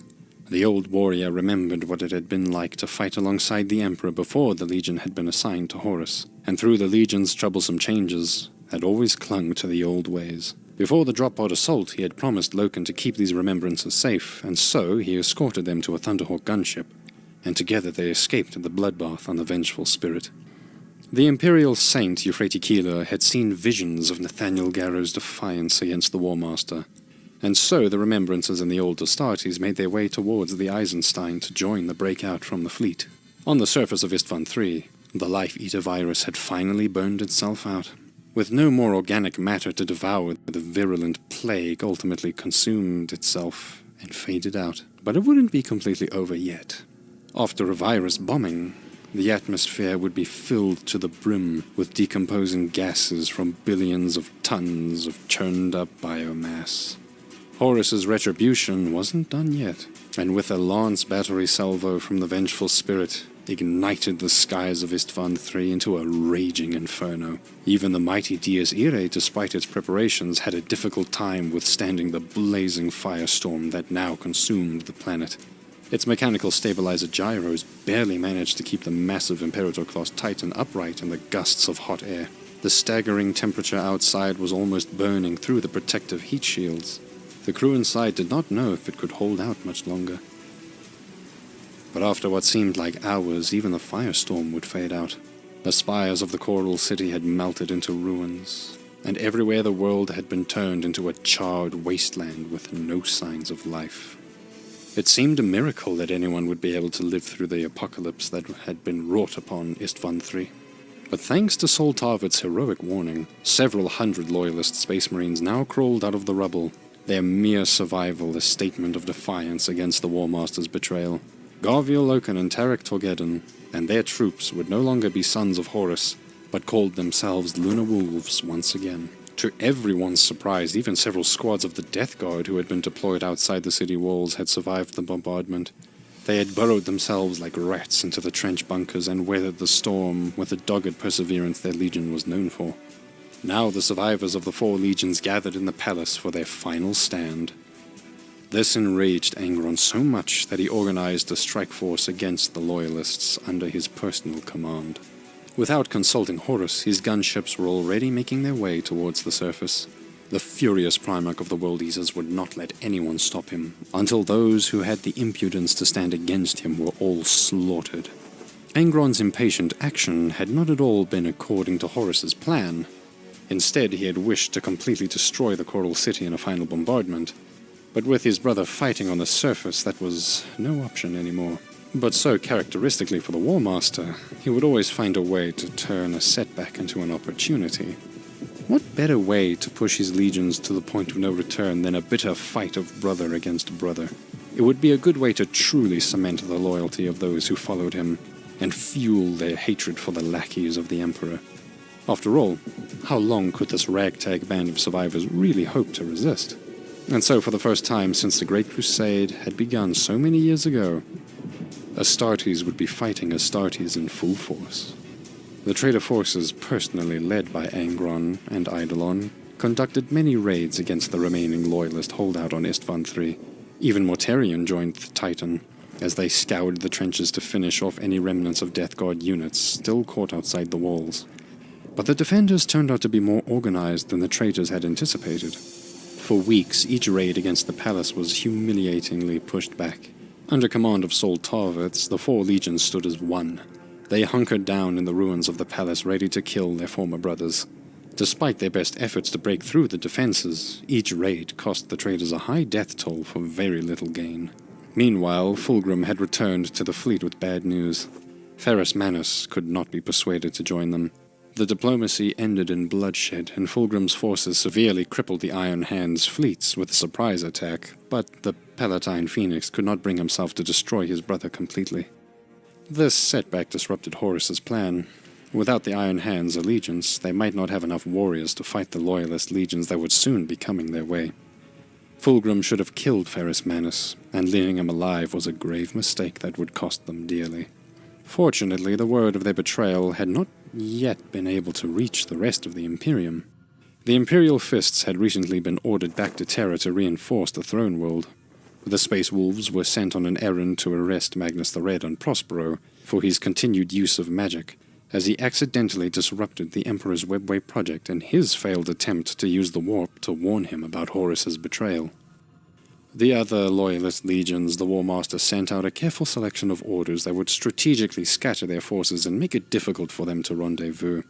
The Ultramarines, Blood Angels, White Scars, and Dark Angels were all dispatched on distant campaigns in the furthest outreaches of the Imperium, so they would not be able to react quickly. The Iron Hands had been bloodied by Fulgrim. The Raven Guard and Salamanders were relatively small legions that could be dealt with. The loyalties of the remaining legions were still uncertain, but the War Master was confident he could still turn them. But the survivors on Istvan III needed to be dealt with swiftly, so he could prepare his forces for the next stage of the war. But the Lunar Wolves, under the leadership of Garviel Loken and Tarek Torgeddon, were still fiercely resisting. Every moment they were able to delay the War Master would be time for the Imperium to respond. If they were to die on Istvan III, they were determined to take as many traitors with them as they could. The only ones Horus could truly trust to deal with this mess were his trusted Mournival, and so he sent Ezekiel, Abaddon, and little Horus Axamon to the surface to kill their former Oath brothers. Just in case, he also ordered the Dies Irae to breach the walls of the city and march on the palace. But the lumbering Titan would need time to arrive. Fortunately for the traitors, the self-obsessed Captain Lucius of the Emperor's Children, who was fighting in the ruins alongside the Loyalists, was growing weary of standing in the shadow of Sol Tarvitz. Despite the bitter affair, initially the Swordmaster had frankly reveled in the martial challenge the battle presented him. He had challenged many traitor champions in duels and defeated every single one of them. But in the end, there was little glory to be won amongst these ruins, and he resented his friendship with Tarvitz that got him into this mess in the first place. He desperately longed for the magnificence of fighting alongside his own Primarch Fulgrim once more, and so in secret he had arranged a meeting with Eidolon where he promised to betray the Loyalists if he was allowed to return to his place in the Legion. And so it was that with the help of Lucius, the Emperor's Children started to make progress into the Defenders' flank. The arrogant Lucius sought out a duel with Tarvitz. The Blade Master's skill could not be matched and was easily winning the encounter, but Lucius hadn't realized he had walked straight into a trap set for him, and narrowly managed to escape with his life. But the damage had already been done. With their flank overrun, the resistance inside the ruins of the palace would not hold for long. Loken and Torgeddon received the news that the Mournival had come to the surface.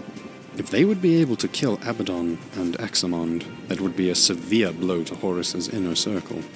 With a choice between joining the crumbling resistance or one last opportunity to hurt the War Master, the choice was easily made. And so in a final act of defiance, they sought out a duel for themselves. In the ruins of the city, the Mournivals searched each other out and came to blows. In brutal hand-to-hand combat, Torgeddon fought Axamond, and Loken battled the Terminator-clad Abaddon. But the clash did not go well for the Loyalists. Axamond got the upper hand in the fighting and managed to behead Torgeddon. Enraged by the loss of his brother, Loken was pushed to great feats of strength and managed to hold his own against the mighty Abaddon. But the Terminator armor ultimately proved too powerful, and Loken was brought down by a crippling fist strike that crushed his chest. Abaddon took the sword Axamond had used to kill Tarek, and was about to execute Loken in the same manner as well. But before the final blow could be dealt, the Imperator Titan marched over the ruins they were fighting in. The already damaged building collapsed on top of the Mournival, burying them in the rubble. It was only due to the immense strength of the Terminator armor that it allowed Abaddon and Axamond to crawl out of there and save themselves. But their job was done. They had killed Tarek and Loken, and signaled the War Master of their victory. The last remnants of the resistant defenses started to crumble, as now tanks and rhinos rolled into their flank. The Dies Irae joined the conflict and bombarded whatever remained of the palace. The dust and smoke of the battle made it difficult to distinguish traitor from loyalist, and both sides suffered horrific losses in this most savage stage of the fighting. Horus had enough of it. The battle had become too chaotic, and these losses were not worth the price. He had tolerated Angron's petty rage and Eidolon's failures long enough, and he would need these warriors for the battles that were about to come. It took all his authority to order the legions to withdraw from combat and return to their fleet. Even Angron, furious about the humiliating retreat, eventually grudgingly obeyed. If any loyalists remained on Istvan III, the War Master would finish them off with a final bombardment that would wipe the city off the face of the planet. And so, he ordered the entire fleet to rain down a huge cannonade on what little remained of the Coral City. It was the final epitaph that would leave no one in any doubt as to who had won. As Sol Tarvitz and the few remaining loyalist Astartes looked up at the skies, they knew their doom had finally come. As the explosions raged around them, they knew they had remained loyal to the Emperor right to the very end.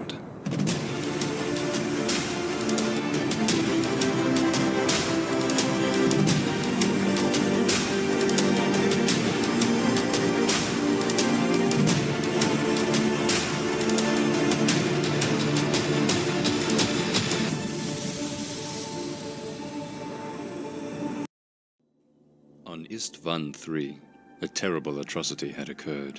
4 legions of Astartes had forsaken their oaths of loyalty to the Emperor and turned upon their brothers. Those deemed unwilling to follow the War Master in his corrupt plans had been selected to be sent to their deaths on the planet below. Horus would take all of them out in a single, swift strike through the use of the lethal virus bomb. But due to the heroic last-minute warning of Sol Tarvitz, many had been able to find underground shelter in time and survived the Life-Eater virus. And under his leadership, they managed to organize a valiant resistance. Knowing they were severely outnumbered, the Loyalists hunkered down in the ruins of the capital city and held out for as long as possible to buy the rest of the Imperium time to respond to this unfathomable betrayal. The survivors of the various legions stood united against the War Master's forces and his corrupted Primarch brothers. But despite their valiant last stand, in the aftermath of the battle, a final orbital bombardment turned the planet and the few remaining Loyalist survivors upon it into dust. The ruins of Istvan III's Coral City had become their tomb.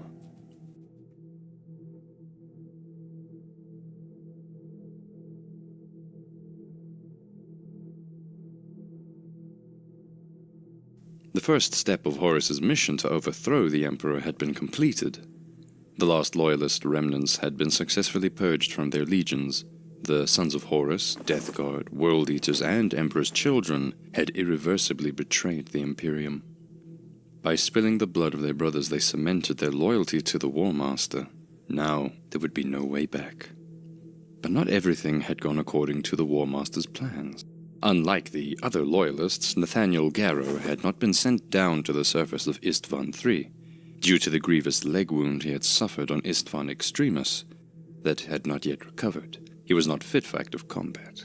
Assigning him in the drop pod assault would have raised suspicion. His treacherous Primarch Mortarion still had hopes of swaying the promising captain to the traitor's cause, and so instead Garrow had been assigned command of Eisenstein, a small frigate in the Death Guard's fleet. But First Captain Callus Typhon had not trusted Garrow as much. On his orders, another Death Guard captain called Ignatius Grulgo and his squad of traitors had been purposefully stationed on the Eisenstein to make sure the ship would comply with the firing of the Life Eater virus payloads in the upcoming bombardment. Should Garrow indeed get in the way of following these commands, Grulgor was ordered to murder him and take control of the Eisenstein. At this point in time, Garrow was yet unaware of the looming tragedy. By now, his sworn honor-brother Sol Tarvitz had boarded the stolen Thunderhawk and was on his way to warn the Loyalists on the surface of Istvan III about the impending bombardment. When he contacted the Eisenstein, he informed Garrow of the horrific betrayal that had been orchestrated by the War Master and the impending virus bombing. As Garrow and his entourage made their way to the gun decks, a fight broke out on the ship between the traitors and the Loyalists. In the midst of the battle, several containers of Life Eater virus munitions accidentally exploded on the ship. As the deadly green clouds started making their way through the gun decks, deckhands and Astartes alike perished in agonizing death. But by quickly sealing the ship's uncontaminated compartments, further spread of the virus could be avoided, and the remnants of the virus were eventually flushed out into the void through the airlocks. Fortunately for Nathaniel Garrow, all the traitors aboard the Eisenstein had perished in the accident. However, a large portion of the loyal crew had remained unharmed, and the ship could be kept operational. By now, the only remembrances who had survived the massacre on Horus's flagship, the Vengeful Spirit, found refuge on the Eisenstein. Among these were Euphrates Keeler, Kirill Sindeman, and Mercedes Olaton, who had been assisted in their narrow escape by the ancient Astartes Iacton crews. As the loathsome bombardment on Istvan III commenced, now would be their best chance to slip out of the formation and leave the system. But their departure would not go completely unnoticed. One of the communication officers on board the Eisenstein had misread the situation. In his perception, Garrow was a traitor for disobeying direct orders from the War Master, and so in secret he signaled a warning message back to the Death Guard fleet. Upon receiving the distress call, Callus Typhon, in command of the Terminus Est, sprang into action and began his pursuit of the Eisenstein. His large battleship was one of the most powerful in the entire fleet, and it wielded a significant amount of firepower. Given the chance, it would easily blow the Eisenstein from the void. Soon, its lance batteries were firing upon the much smaller frigate. The Eisenstein would need much more time before it would be ready to make a warp jump and escape. For the time being, their only hope of survival was to deploy all available power to the void shields and try to outrun the lumbering Terminus Est. In their desperation, the Eisenstein steered a dangerously close course through the gravitation field of a star in order to accelerate themselves out of the pursuer's reach. By utilizing the gravitational pull for momentum, they could now transfer all their energy from the engines to the warp drives. Despite the void shields being powered to full capacity, the cannonade occasionally broke through and scored several hits. But the Eisenstein was now steadily sailing out of the pursuer's firing range. The much heavier Terminus Est would not be able to safely follow it through the star's gravitational field and would have to disengage. In a final attempt to score a crippling blow, Callus Typhon ordered a huge salvo with all guns at once. The lance batteries hit their target and dealt severe damage to the Eisenstein. They had almost succeeded in bringing down the fleeing ship. Large swaths of its hull had been breached and many of the crew lay dead. Several more shots would have been enough to blow up the ship and blow the Loyalists into the void. But it was too late. Utilizing the last of its power, the now severely damaged Eisenstein barely managed to make a warp jump. As the Immaterium opened up, Eisenstein successfully escaped.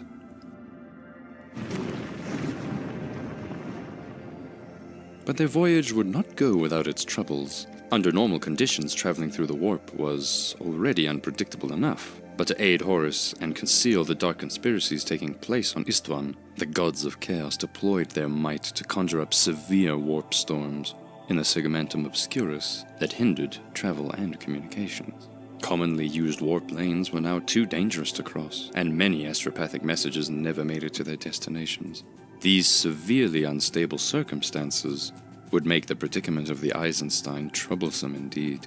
But to make matters worse, during the pursuit, their Geller field generator had been damaged. The thin veil protecting those on board from the horrors of the warp was starting to fail. If the Geller field shut down completely, there would be no telling what horrors and madness awaited the crew. It would remain to be seen if Nathaniel Garrow and his crew would ever reach Terra in order to warn the Emperor, or if they would be lost to the insanity of the warp forever. Meanwhile, on Istvan, the War Master was preparing the next stage of his plan. During the fighting on Istvan III, Fulgrim had returned from his unsuccessful diplomatic mission to sway Ferrus Manus to the traitor's side. The Iron Hand's refusal to side with Chaos meant the traitors would remain outnumbered. But before his departure, Fulgrim had been able to deal a significant blow to the Iron Hand's fleet and severely damaged many of their ships. Despite Ferrus now being aware of the traitor's plot, his helplessly crippled flotilla would be unable to contact the rest of the Loyalists, and so for now the Imperium remained in the dark about what had transpired. But Horus knew that as soon as the Loyalists were able to gather their Retribution fleet, they would make haste to Istvan in full force. Time was of the essence, and so he gave Fulgrim the order to travel to Istvan V and prepare the defenses there. For their base of operations, they chose an abandoned Xeno stronghold overlooking a large ravine called the Urgol Depression. To withstand the Imperial forces, the old fortress and its defenses would need to be repaired and reinforced. Fulgrim made up for his earlier failures by expertly supervising labor teams ordered to create a vast network of earthworks, trenches, and bunkers positioned along the ridge of the Urgol Plateau. They installed anti-aircraft batteries and portable orbital defense stations that would have to prevent the Imperial fleet from simply bombing these fortifications from lower orbit. When the conflict back on Istvan III concluded, the entirety of the War Master's fleet traveled to Istvan V and moved into these newly fortified positions. Waiting for the Loyalists to arrive, they got themselves comfortably dug in.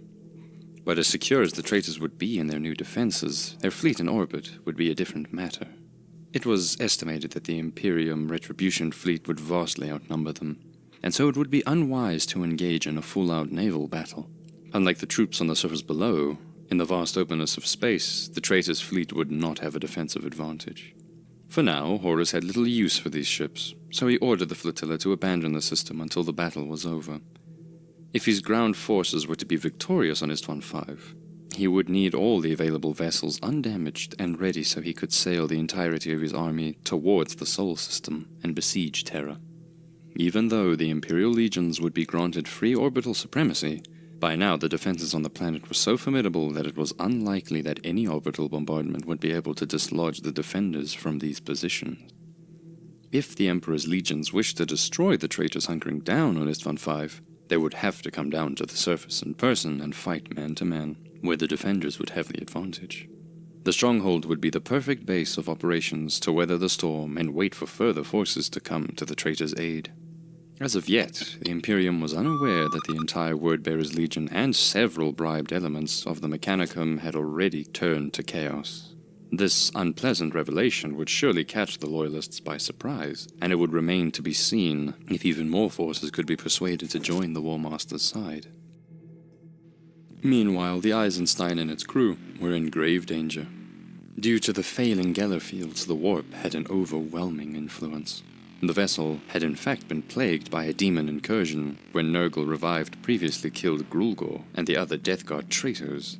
These would be the first ever Plague Marines. Their undead husks were now rampaging throughout the Eisenstein. In the upheaval, the ship's only remaining astropath was killed, ruining their only chance of successfully navigating the warp. These events forced Nathaniel Garrow to order an emergency exit from the warp in order to save the ship. Back in real space and without a connection to the power of their patron god Nurgle, the Plague Marines were cut off from the power source that sustained them, and they were easily slain. Although having narrowly avoided their complete destruction, the Eisenstein now found itself stranded hundreds of light years away from any inhabited space. In its damaged state, the vessel would never be able to reach Terra. In a desperate attempt, Garrow ordered the shipmaster to overload their warp drive. Hopefully this powerful explosion would be able to generate a strong rippling signal through the immaterium that a passing Imperial starship could come to investigate. To their great fortune, the explosion of the warp drive did indeed serve as a functional beacon and attracted the attention of no other than the mighty Imperial Fist's fleet. On orders of the Emperor, Rogel Dorn and his entire legion had been on their way back to Terra when they had been caught off guard by a warp storm. As fate would have it, the Astartes flotilla had been waiting nearby for the worst of the storm to pass when they noticed the signal. Nathaniel Garrow and his crew were taken on board Rogel Dorn's flagship, the Phalanx, for interrogation. The stubborn Primarch was initially reluctant to believe the outrageous claim that his very brother, Horus Lupercal, trusted war master of the Imperium, would betray their father. After hearing these accusations against his brother, Dorn became so enraged that he almost killed Garrow in anger. But after hearing the same story from multiple witnesses, he would eventually consider the possibility of their claim being true.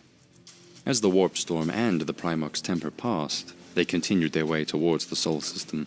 As Rogel Dorn sought counsel with the Emperor to discuss the news, the Eisenstein survivors would in the meantime be interred within the Somnus Citadel on Luna. Here they would undergo more interrogations by the Sisters of Silence to find out the truth of what had happened. It would not be until they eventually received confirmation by Ferrus Manus about the events on Istvan that the severity of the situation became undeniable. By merit of seniority, Rogel Dorn, also known as the Praetorian of Terra, had been assigned supreme commander of all the Imperial forces. In the face of civil war, the Imperial army mustered extra troops, and requests for Mechanicum reinforcements were sent to Mars. Fabricator General Calbor Hall answered the call, but unbeknownst to the Loyalist, a large portion of the Mechanicum had already been bribed and would side with Horus in the coming conflict.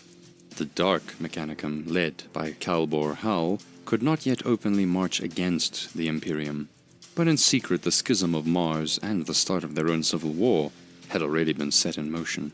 The Imperial army, Legio Titanicus, and Astartes legions were now ready to travel to Istvan. However, the Imperial Fists themselves would not take part in this fight.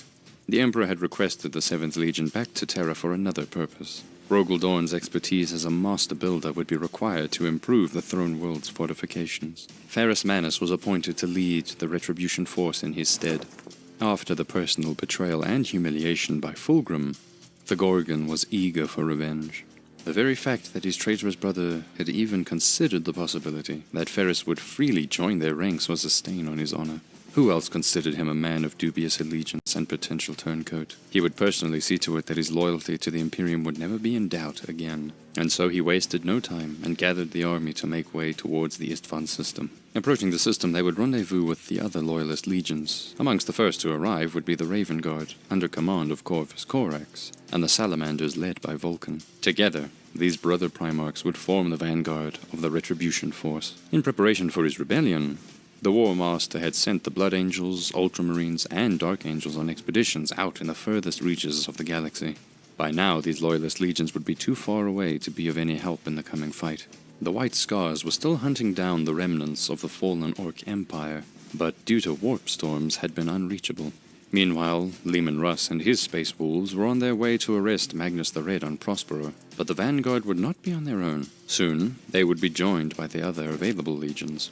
Perturabo and the Iron Warriors, Alfarius and his Alpha Legion, the Night Lords led by Conrad Kurz, and finally, the Word Bearers, under the command of the still believed to be loyal Lorgar Aurelian. They were all heading towards Istvan to join the battle. Less hot-headed than his brother Ferrus, the thoughtful Corvus Corax sent forth a stealth reconnaissance ship into the system to scout out the potential battlefield.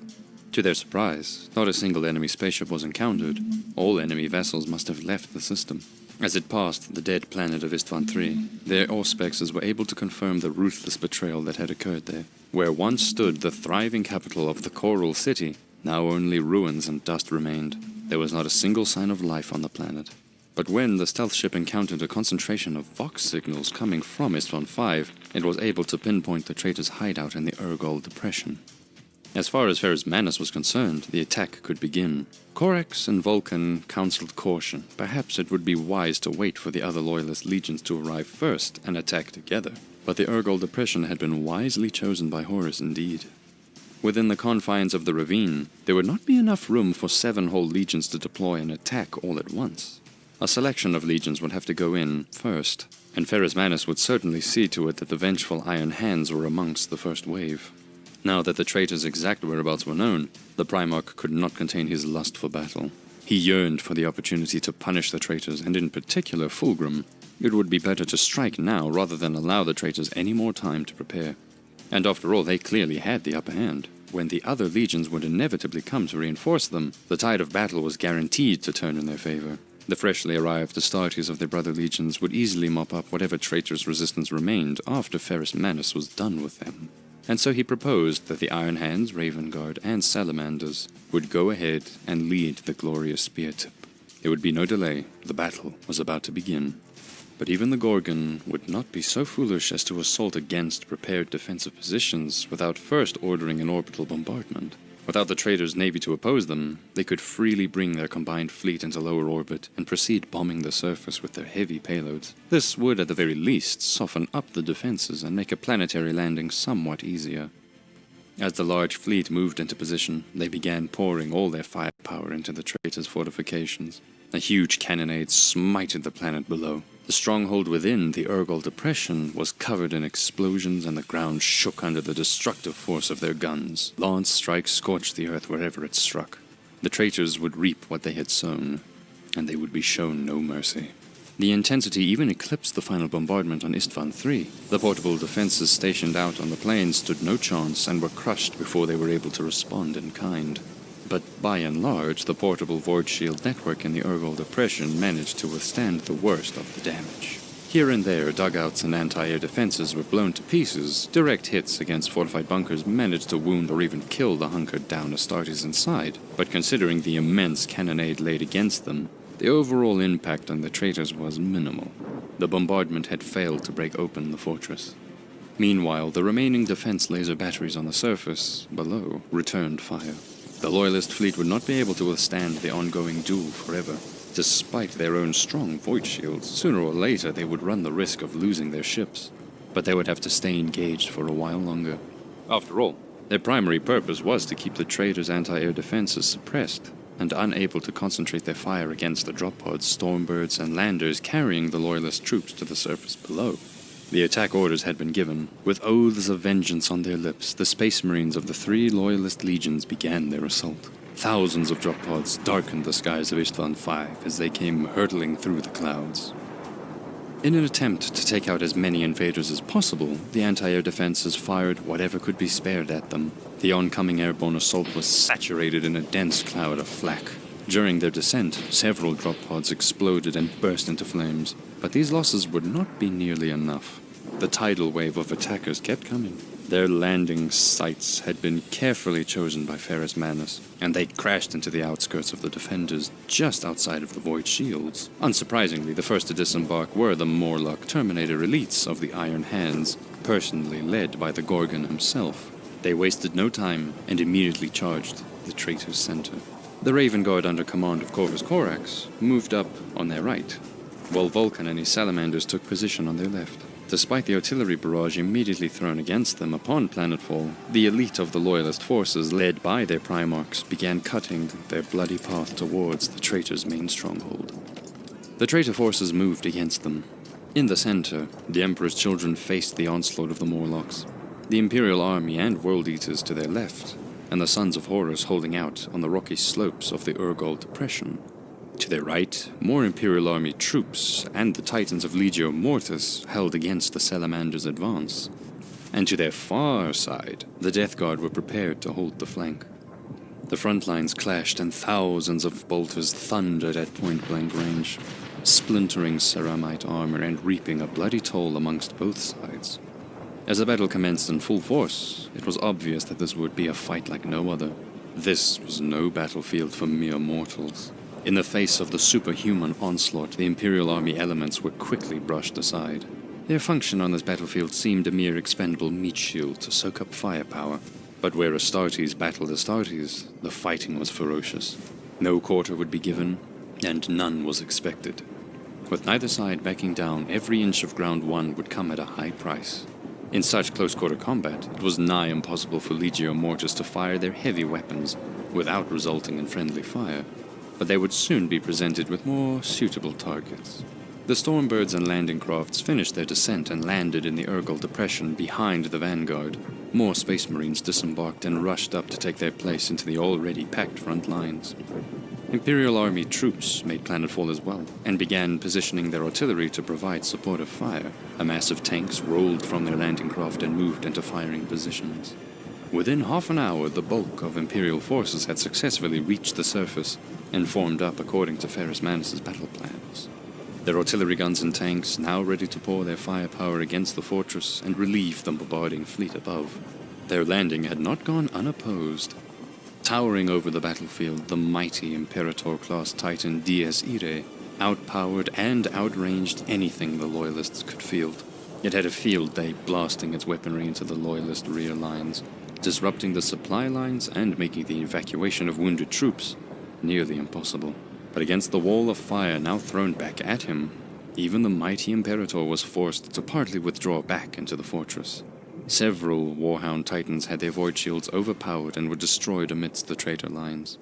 Having suppressed the bulk of the defenders' guns, now it was time for the Loyalist Titans to bring their god machines to the surface. Huge bulk transporters touched down in the rear of the lines.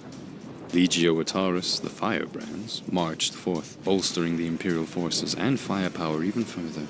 Over the heads of the troops, Titans engaged each other in long-range duels. Their massive laser weapons scorched the ground and troops below as it passed overhead. A wall of deafening noise now echoed throughout the Urgol Depression. Imperial Army units covered their ears in vain as sonic booms shattered their eardrums. The mere overpressure of their weapons fire killed friendly troops unfortunate enough to stand too close by. The Loyalists were now truly getting the upper hand. Ferrus Manus, still leading his Morlocks on the front, wedged the traitors' forces apart. The Primarch crushed and killed traitors with his bare silver hands, ripping apart any foe who dared stand in his way. No one could stand against him. But the corrupted Emperor's children holding against the Iron Hands' advance relished in the bloodshed. Apart from the violet color of their power armor, these Astartes were no longer recognizable as the once proud Third Legion. Under the patronage of Slanesh, they had transformed into hedonistic wretches. They had desecrated their armor with strange symbols and chanted unintelligible taunts at their foes. Even meeting their own brutal end had become an ecstatic pleasure to the experienced. And so instead of retreating, they would willingly throw themselves in the path of the Gorgon. But despite the blessings of their newfound Chaos Masters, Horus realized the traitor lines were beginning to break. Sensing the imminent danger, he finally ordered his brother Primarchs to take to the field. Sallying out of the fortress, the bloodlusting Angron was the first to countercharge. Wielding his dual chain axes, he struck the Loyalist lines like a thunderclap. The savage might of the Red Angel of Butchery could not be denied, and he began driving a wedge between the Raven Guard and Iron Hands. Fulgrim joined the center of the battle where his Emperor's children were held against the Iron Hands, and on the right side of their lines Mortarion raised the morale of his Death Guard by joining the battle. With great sweeps of his scythe he cut down any salamander foolish enough to oppose him. Even as the Loyalist attack already stalled against this renewed fury, more traitor troops appeared from the fortress. First, Captain Abaddon and his Terminators joined the fight and countercharged with unremitting savagery almost rivaling that of Angron. On the edge of the Urgol Depression, traitors once again appeared on the high grounds and fired their weapons into the masses below, subjecting them to a deadly crossfire in their flanks. Hidden bunkers behind the Loyalist front lines opened up and suicide squads of traitors charged into their rear. The bulk of the army infantry troops were now driven forward by their masters to overwhelm the Imperial forces in sheer weight of numbers. Space Marines in the front lines were swarmed by a literal mass of bodies that prevented them from maneuvering or using their heavy weapons. With barely any room to swing a sword, those in front had to resort to using their fists, punching and crushing those around them. Even without weapons, they were able to pulverize the wave of human infantry thrown against them. In the gory melee, several Astartes had the joints in their armor become jammed by the sheer amount of gore and shrapnel that was washing over their ranks. Legio Mortis, escorted by mechanized armor and traitor jet bikes, started marching forward to deliver even more death and destruction upon the battlefield. But the counterattacks would not go unchecked. In order to stem the tide, Loyalist reserve troops rushed headlong into the battle. Almost all Loyalist Space Marines were now engaged in close-quarters combat. Any semblance of a battle line dissolved into a disorderly mosh pit of death. The tidal wave of human infantry was met with flamers. The salamanders literally scorched away the swarm of bodies covering their power-armored brethren. The mob of infantry literally melted away before their very eyes. Burned bones and thick cakes of blood and gore crunched as the servitor-assisted armor of their encumbered brothers came back into motion. Gunships took off and used their heavy weapons to strafe the traitors on the higher grounds, forcing them to abandon the ridgeline. This, however, exposed the aircraft to anti-air defense batteries stationed on the fortress, resulting in many being shot down. On all sides, the wreckage of Stormbirds and the remains of their brave pilots rained from the skies. Meanwhile, Legio Atarus had continued its own advance, and as far as Titan combat was concerned, had approached up to point-blank range with their enemy. They were outnumbered, but the Princeps had already calculated and accepted the poor odds of their survival, and engaged the traitors with complete disregard for their own safety. They were hell-bent on taking out as many enemy Titans down as they could, and in this they would prove successful. Both sides were taking heavy losses. At the cost of their own near destruction, Legio Atarus' attack effectively neutralized the Legio Mortis contingent. After the explosive engagement, several crippled Titans of Legio Mortis attempted a retreat back to the fortress, but they were hunted down by an Iron Hands subjugator group and mercilessly destroyed. But now the disorder and attrition of battle had become so intense that both sides took time to reconsider their situation. In the maelstrom of battle, tactics had essentially become meaningless. Armies large enough to conquer whole star systems had been unleashed in a space no more than 20 kilometers wide. The entire battlefield was littered with wreckage and death. Untold mangled corpses of Astartes and mortals alike lay scattered across the Urgol Depression. It is true that the Loyalists had cut a bloody swath through the traitors' defenses, but Horus's fortress still held strong, and the bulk of their gun positions had not yet been silenced. Troops on both sides were running out of ammunition and were in desperate need of resupply. In the meantime, troops continued their brutal hand-to-hand combat. The sound of bolter fire diminished and was overtaken by the continuous roar of chainswords and clashing steel. But in order to organize another effective assault, the fragmented and battered troops would first have to regroup under their own banners. In this relative lull of the fighting, Corax contacted his brother Primox and called for a strategic withdrawal to gather their forces and wait for the Imperial reinforcements. Their spear tip had done enough to bloody the traitors and earn their glory. The still fresh legions would shortly arrive and could easily sweep up the remaining traitors. Vulcan agreed with this sentiment, but Ferrus Manus would have none of it. In the rage of battle with the traitors on the back foot, withdrawal was unthinkable to him. Although Ferrus held overall command, each Primox still held supreme authority over their own legion, and Corax ordered his legion to fall back to the drop site to regroup. The hot-headed Gorgon ordered his forces to fight on. Forced to make a difficult decision, Vulcan ultimately chose to follow Corax, and slowly withdrew his salamanders to the rear as well. Ferrus Manus was still accompanied by his fearsome Morlock Terminator elites, but in the carnage even their indomitable ranks had thinned. Ever pushing on, and not fully realizing the severity of the situation, Ferrus Manus and his Iron Hands vanguard were in serious risk of becoming dangerously separated from the rest of the Loyalist army. The War Master would not let such a splendid opportunity go to waste. He knew just the right kind of bait to draw Ferrus in even further. It was at this precise moment that through the smoke of battle, Ferrus Manus was able to catch a glimpse of Fulgrim. Even had the Gorgon considered the possibility of withdrawal, the sight of his hated Primarch brother within reach inevitably rekindled his resolve. He would not let this chance for vengeance escape him. And so he actively ordered his Iron Hands to move forward against the Emperor's children. Fulgrim noticed the spear tip making their way towards him and taunted his brother. An overwhelming rage overtook the Gorgon. Beyond care of his surroundings, he broke rank and charged at the Phoenician. Ferrus unsheathed Fireblade, the very sword he had once forged as a gift for his brother. He had kept it in reserve for this very moment, and already savored the very idea of slaying Fulgrim with it. But the Phoenician was not one to overlook such symbolism himself. He had brought with him Forgebreaker, a mighty warhammer likewise forged by his own hand as a gift for his once beloved brother Ferrus Manus. But now there would be no more brotherly affection between these mighty Primarchs, only hatred. Their weapons had once been forged in brotherhood, but now would be wielded in vengeance. And so, with these weapons in hand, Ferrus wielding Fireblade, and Fulgrim holding Forgebreaker, the two charged at one another. The two Primarchs dueled like two gods, trading monstrously powerful blows that struck with the boom of lightning. All who witnessed their unrestrained power realized a fight of legends was unfolding before their very eyes. In the Urgol Depression, Astartes had fought Astartes in full force.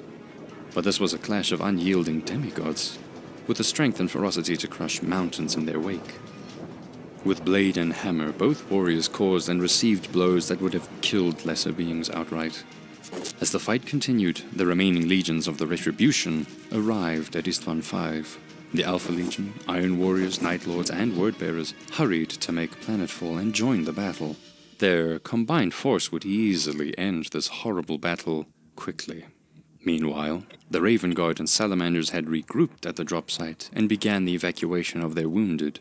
The remaining Stormbirds were filled to the brim with grievously injured Astartes. With the reinforcements coming in, they could now be brought to safety, where they could receive proper medical aid. The brave warriors who had fallen in battle could now have their gene seed harvested. A rain of drop pods and landing craft once more filled the skies as the might of 5 more legions came down to the surface. Ferrus Manus rejoiced at the impressive sight. Soon their combined forces would crush their enemies. Surely Fulgrim and the other traitorous Primarchs would pay for their betrayal with their lives. But Fulgrim couldn't help but laugh at the foolish naivete of his brother. Unfortunately, the Gorgon would soon come to understand the reason why.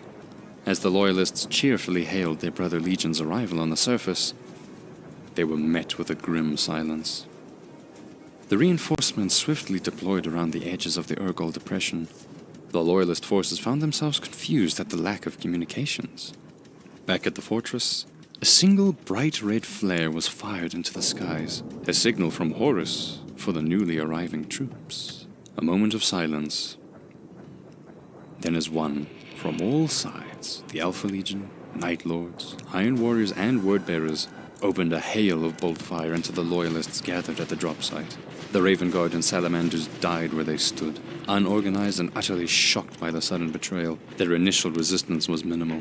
They could simply not comprehend what was happening. The evacuating Stormbirds had been caught by surprise, shot down, and crashed back into the planet.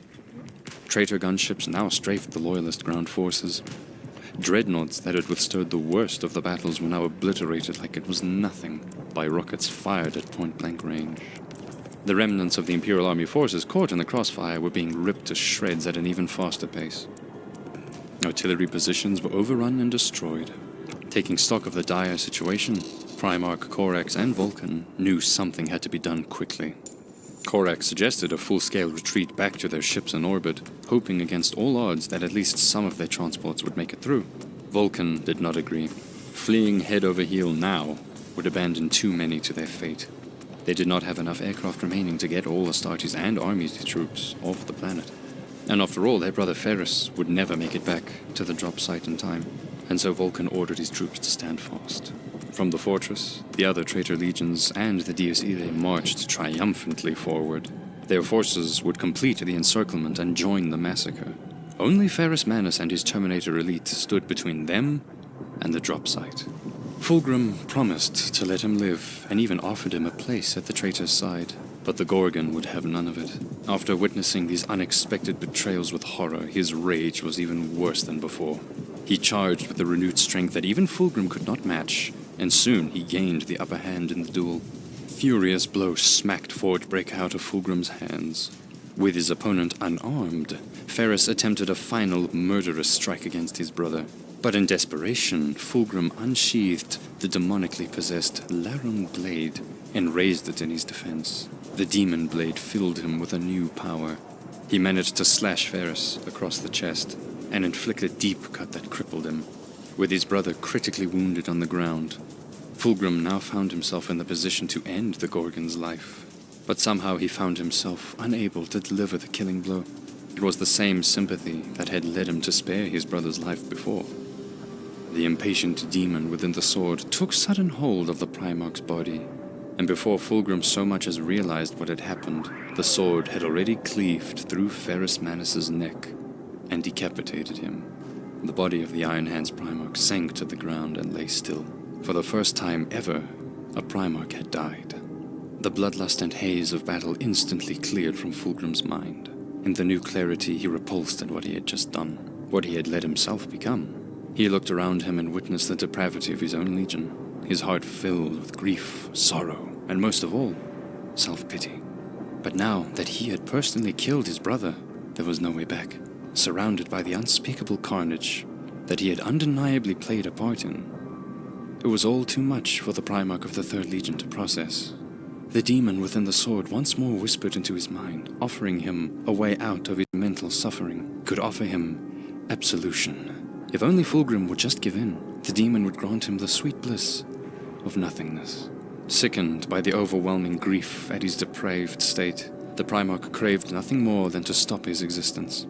Trusting the soothing voice inside of his head, Fulgrim lowered the defenses of his mind, unwittingly granting the demon complete control. And so it happened that Fulgrim came under total demonic possession. A final wash of panic flushed over him as he realized the grave mistake he had just made. But it was too late. From now on, the psyche of the real Fulgrim was trapped inside a demon-controlled husk. His body was no longer his own.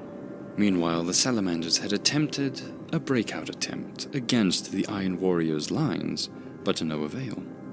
They had been pushed back to the drop site. Now, Lorgar unleashed his Gal Vorbak. These blessed sons of Lorgar had traveled into the Eye of Terror and nurtured with the blessings of the Dark Gods. Not even the Emperor's Children Legion had reached a state of corruption such as theirs, and their bodies had mutated into truly monstrous forms. Now these elite troops, possessed by demons, were unleashed against the Loyalists and charged against the Raven Guard en masse. But despite their supernatural blessings, Corvus Corax proved more than a match against these monsters, and using his lightning claws, killed them with impunity. No longer able to bear witness to the wholesale slaughter of his favored sons from the sidelines, Lorgar charged in himself to duel Corax. But the fight would be decisively one-sided. The Urizen had always been more of a scholar than a fighter, while the Raven Lord had honed himself into an ultimate warrior. This mistake would cost Lorgar dearly. As soon, he would find himself impaled upon the lightning claws, at the mercy of his enraged brother.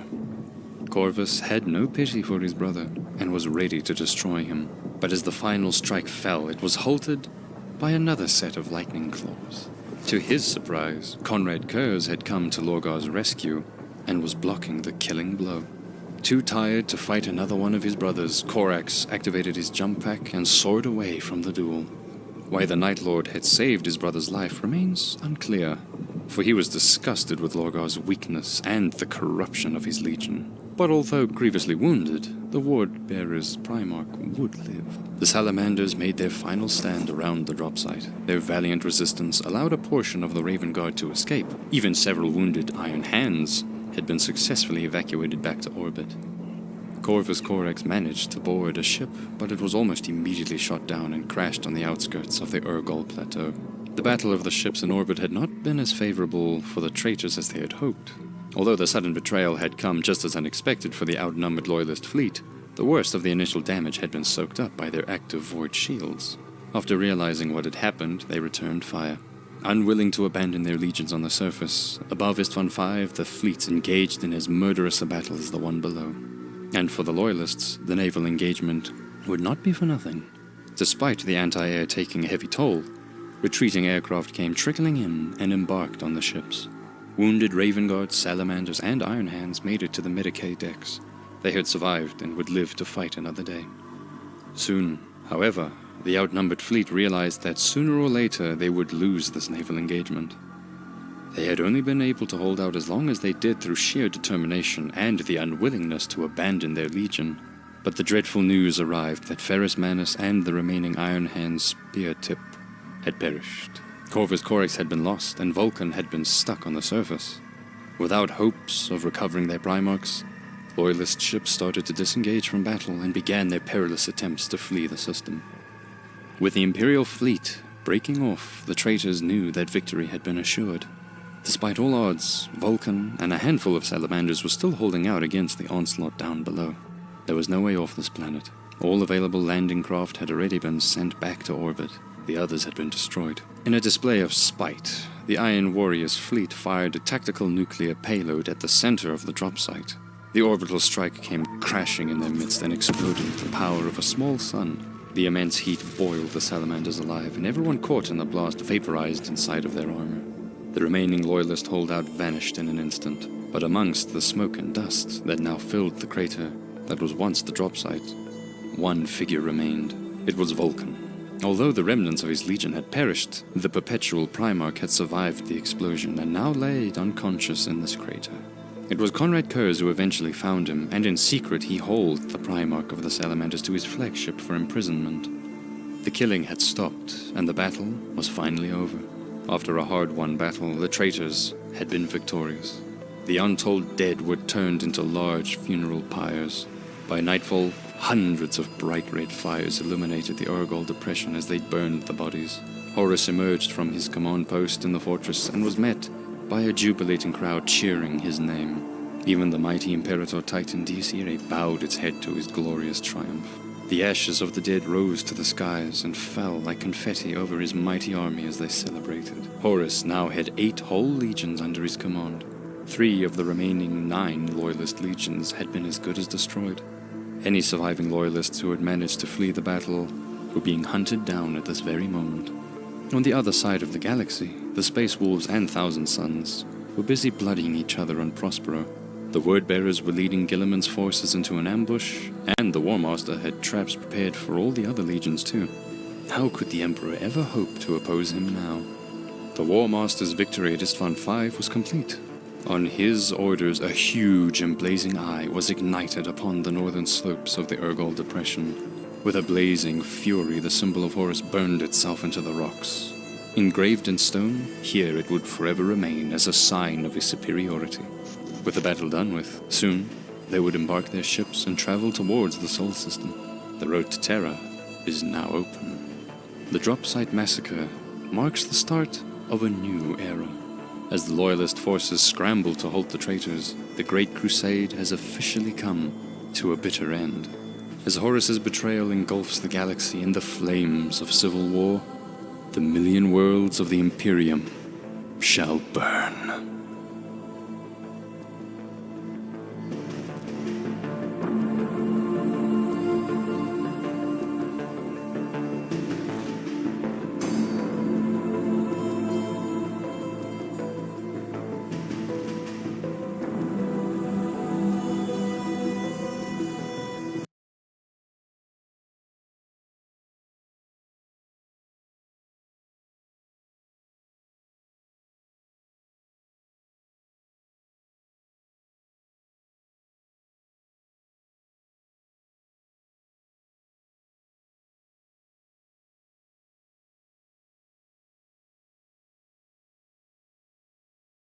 The Emperor united humanity. His legions conquered the stars. The Imperium was in a golden age. But peace, that was never part of our future.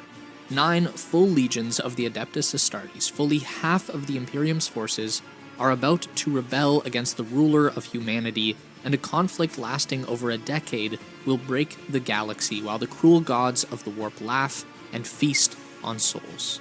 There is no story in the Warhammer 40k setting that is more iconic or important than this. So get yourself some snacks and a good place to sit, because this is the entire Horus Heresy timeline explained.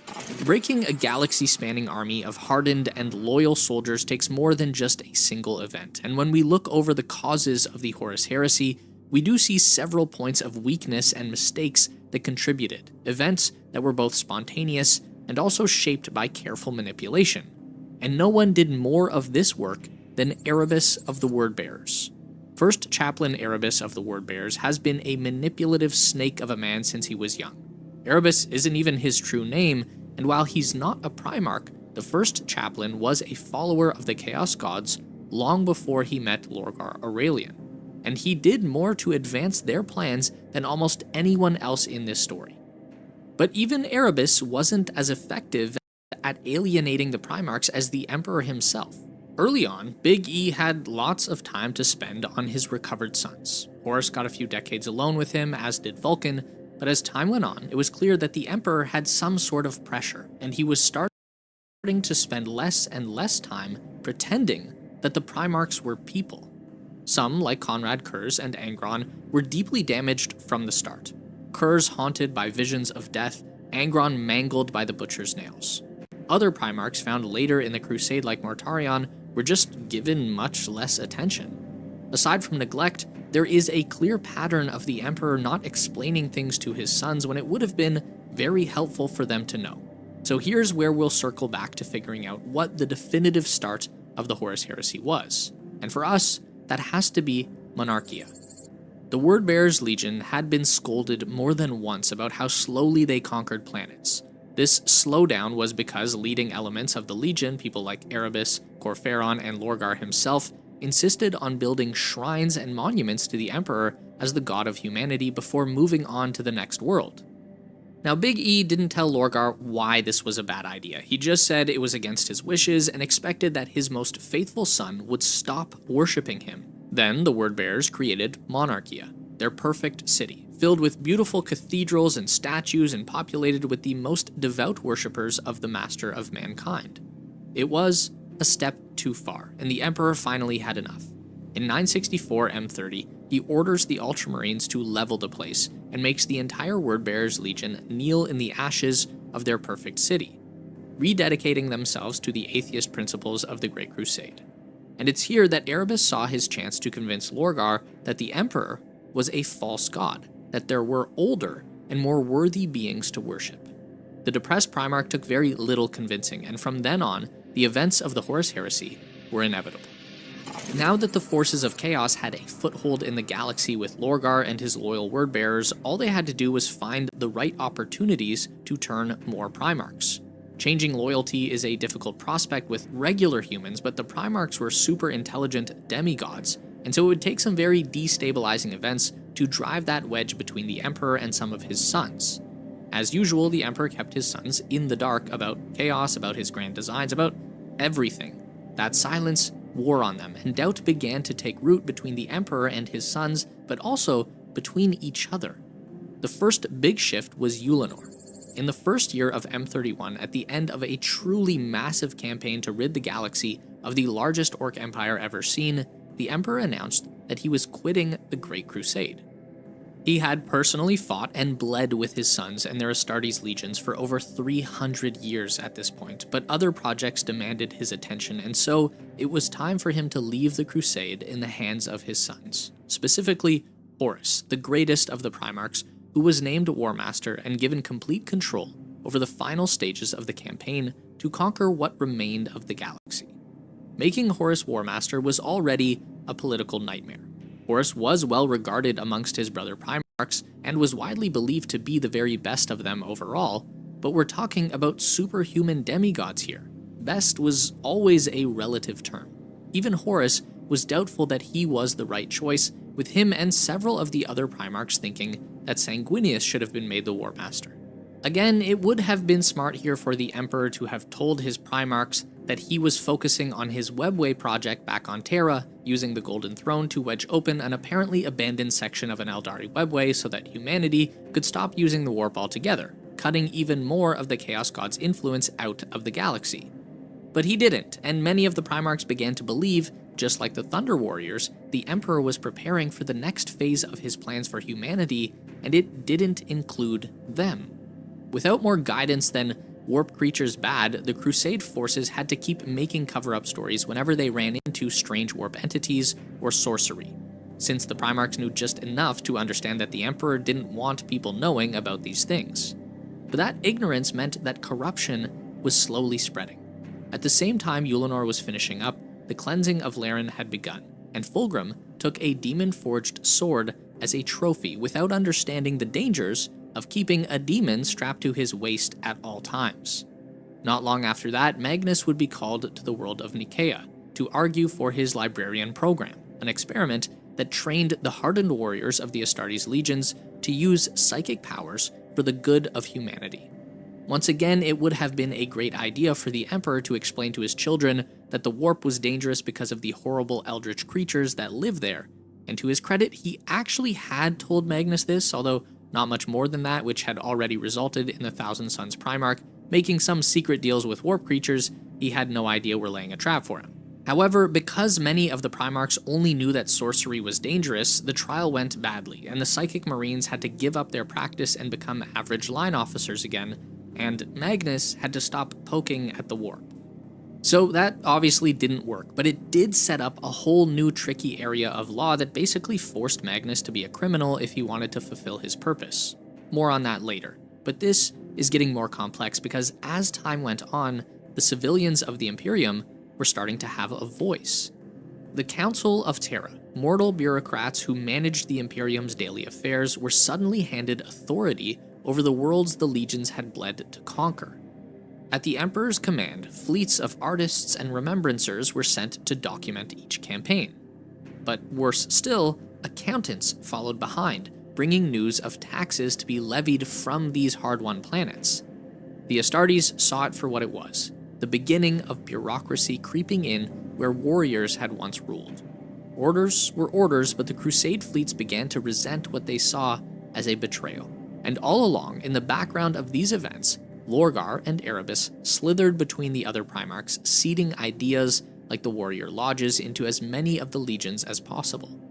The warrior lodges were especially useful for this phase of the plan, as they created little subcultures inside the legions who allowed them to operate and spread.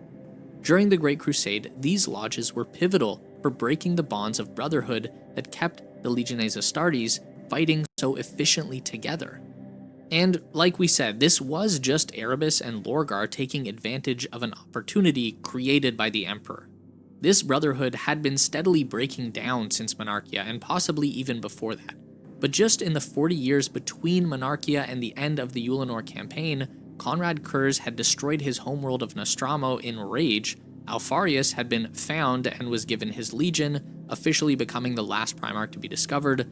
Lionel Johnson ordered Luther and his wing of Dark Angels into guard duty on Caliban as punishment for the Zeraman campaign, seeding the bitterness that would become Luther's rebellion. And most importantly, Primarch 2 and 11 were written out of history. This last one really did a number on the group of Primarchs, especially Leman Russ, whose legion had been tasked to handle the dirty work.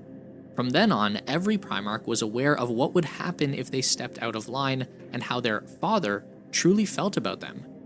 They also couldn't trust Russ, the most loyal of them, to stay his hand in a complex situation. They were finally aware that they were tools to be used and discarded, and that uncertainty, doubt, and whispering created an almost perfect opportunity for our villains to make their big move. It was time to turn the War Master. Lorgar was firmly on the side of chaos. He was hardly respected by his brothers. Fulgrim was slowly being corrupted by his lair sword, the Night Haunter was being driven insane by visions of death, and Angron was a barely controlled monster. These four would have no problem turning on the Emperor, but without a true leader, a rebellion with these unstable Primarchs was doomed to failure. The problem was that Horus was still a loyal son. He may have had issues with how his father was acting, but he was never going to rebel without a push, and the opportunity came in the form of the Interrex.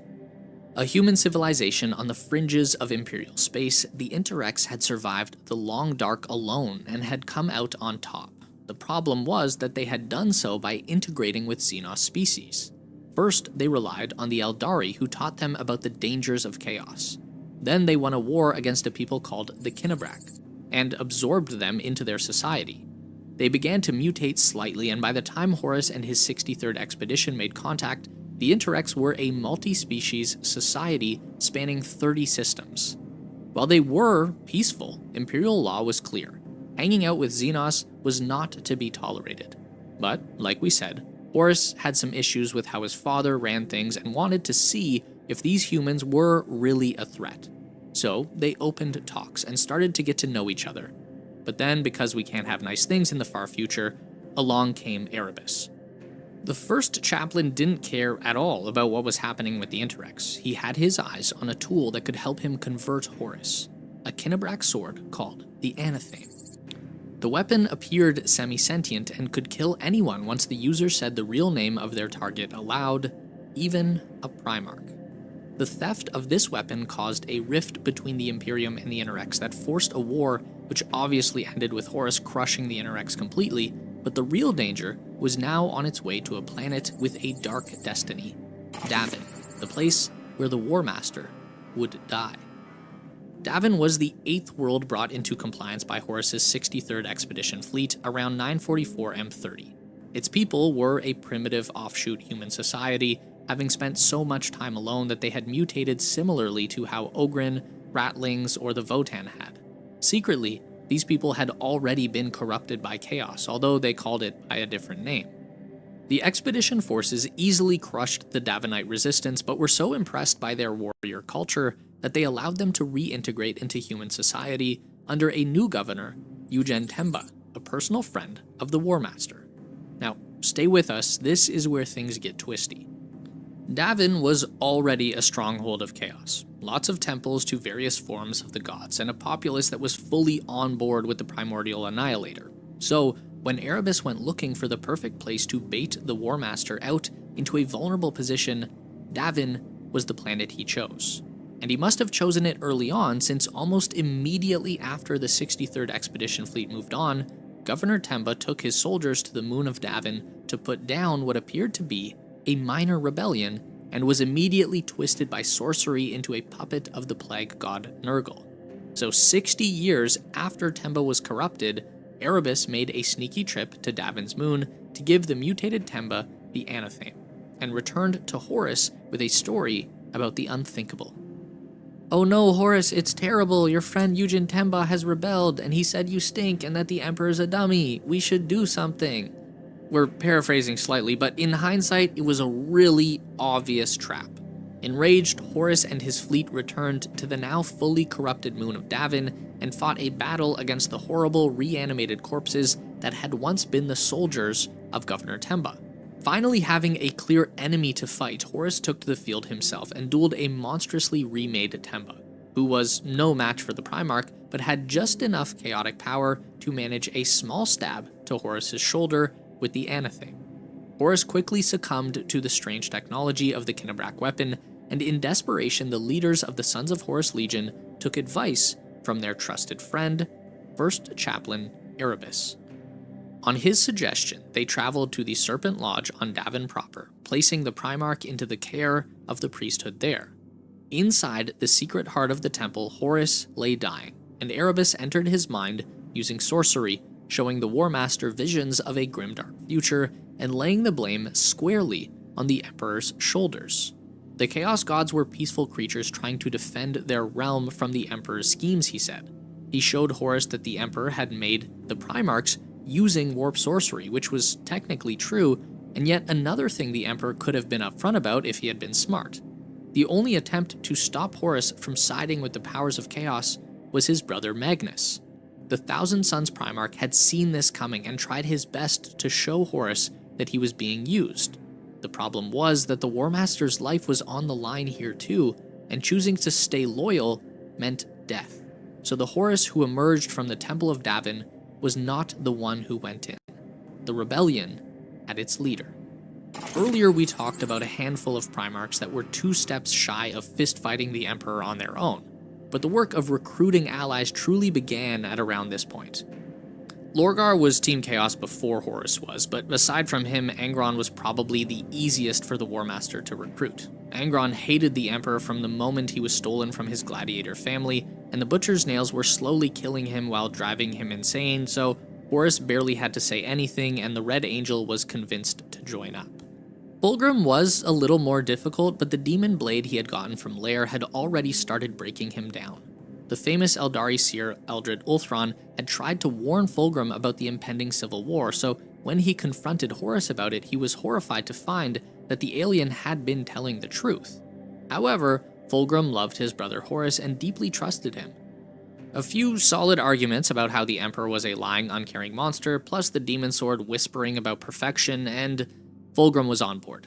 Mortarion was the last of the original 4 traitors, and admittedly, he was a little harder to convince.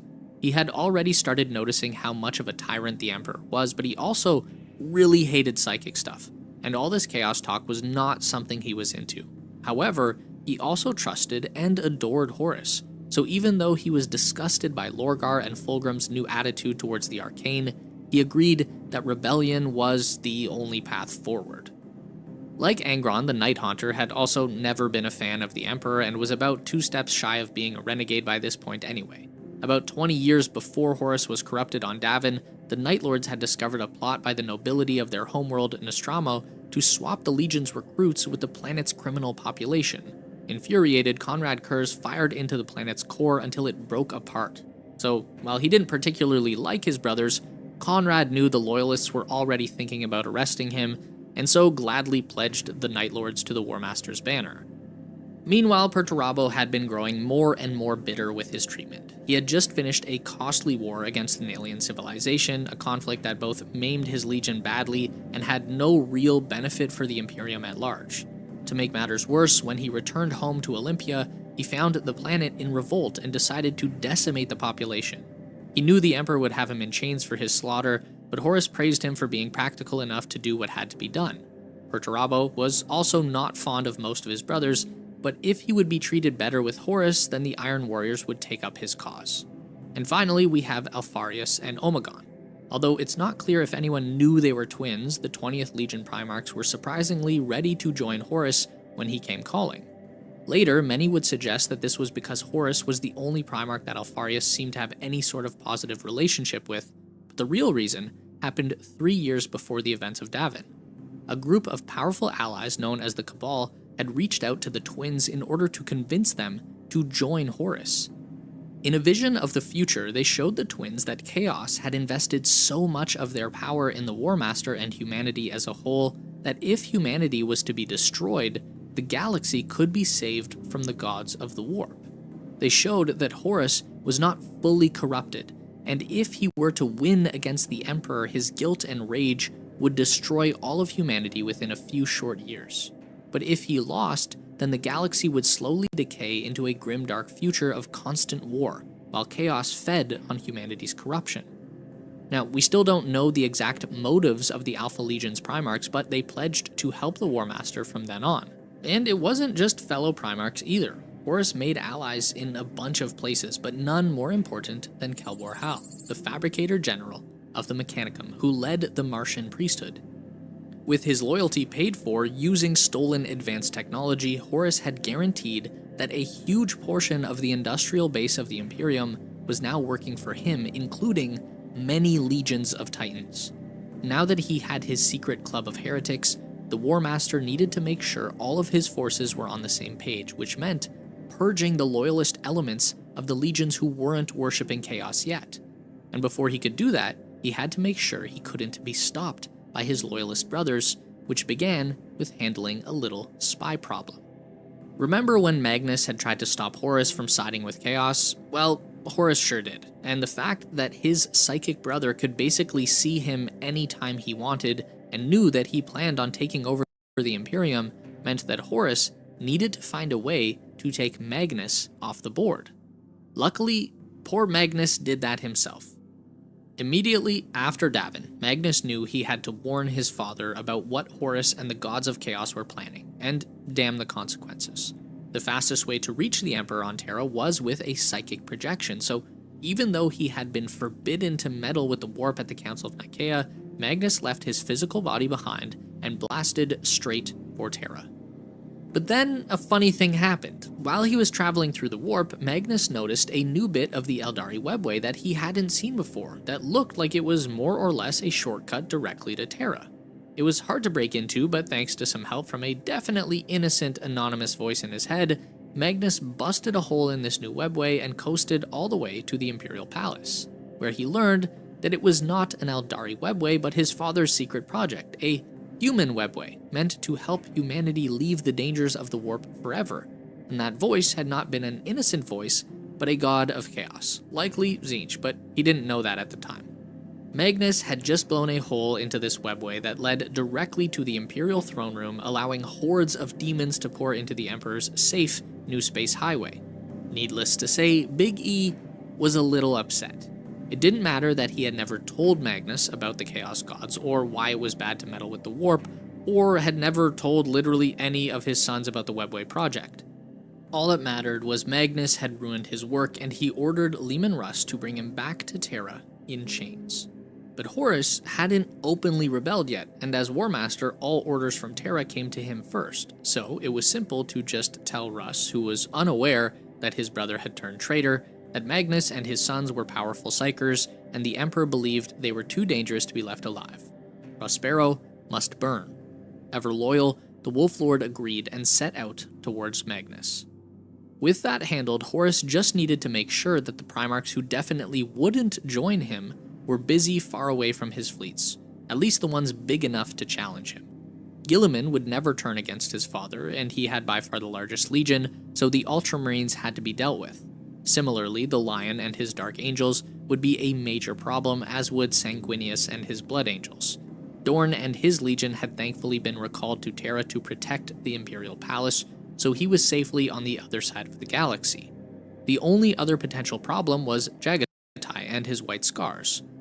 Most leaders of the Imperium honestly had no clue which way the Khan would turn, but just to be sure, Horus needed to deal with him too. Guilliman was already on the eastern fringe of the galaxy in his private empire of Ultramar, which was very far from Horus. All the War Master had to do was order him to stay there under the guise of preparing a massive campaign of conquest against the nearby Orc system, and he sent the word bearers to surprise them when the time came. The Dark Angels and Blood Angels he sent off to distant war zones, both of which had been seeded with demonic forces that would try to either corrupt or kill the Lion and Sanguinius. And the White Scars were sent to hunt the Orcs of the Chondak system just in case. In order to make sure they stayed there until Horus had time to see if Jagatai would join him, elements of the Alpha Legion were tasked to keep the White Scars busy for as long as possible, using the Orcs as cover. The last big question mark was Ferrus Manus and his Iron Hands. They were a large enough force to worry about, but Fulgrim was certain that he could get his best friend and favorite brother to side with the War Master. So, Horus let him try. Fulgrim left half his legion with Horus to prepare for the events to come and raced off to meet Manus aboard his flagship. Once there, the two retired to Manus' private forge, where Fulgrim tried to convince his brother to betray the Emperor, which was a very big mistake. Ferrus was one of the most loyal Primarchs. There was no way he'd ever betray the Imperium, even if he agreed about his father being terrible. He attacked Fulgrim, but he was blinded by rage, and the Phoenician won the duel, knocking Ferrus out with his own hammer, the one gifted to him by Fulgrim when they first met. And here it would have been so easy to just finish the job, but Fulgrim hadn't fallen completely yet, and so he let his brother live. At this point you might ask, what about the Salamanders and the Raven Guard?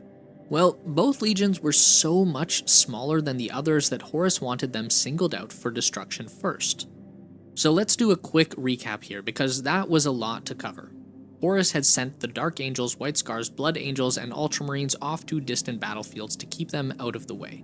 He had ordered Russ to kill Magnus, ensuring that the terrifying Space Wolves would be busy elsewhere, and that Magnus wouldn't be able to warn anyone. Dorn was stuck on Terra, Vulcan and Corvus Corax were about to be ambushed, and Ferrus Manus was at the very least unable to act fast enough to stop him. He had the Word Bearers, Night Lords, Iron Warriors, and Alpha Legion on his side and ready to help spring a massive trap.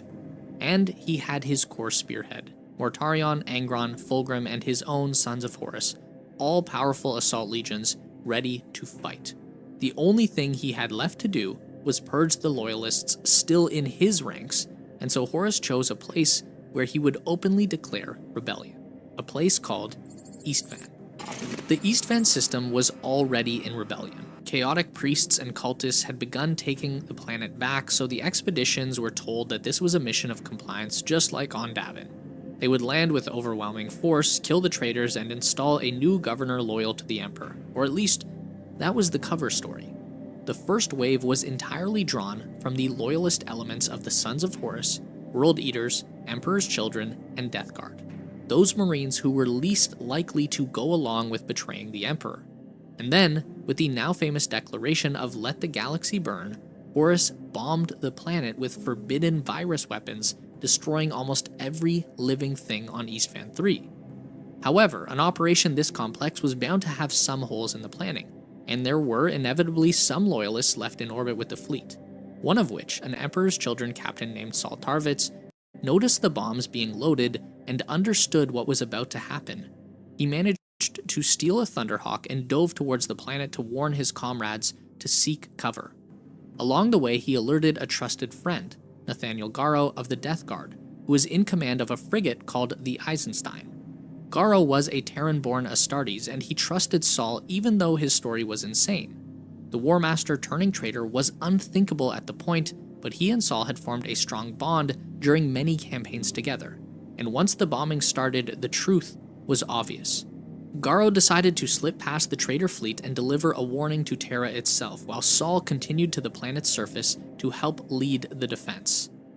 Now, we will see Garrow again, but unfortunately, Tarvitz ends his story here. Although his warning came just in time to save many loyal Astartes from the bombs, Tarvitz and the other loyalists would not survive the final traitor assaults, but he made sure they paid for it with a drawn-out fight that Horus had not planned for.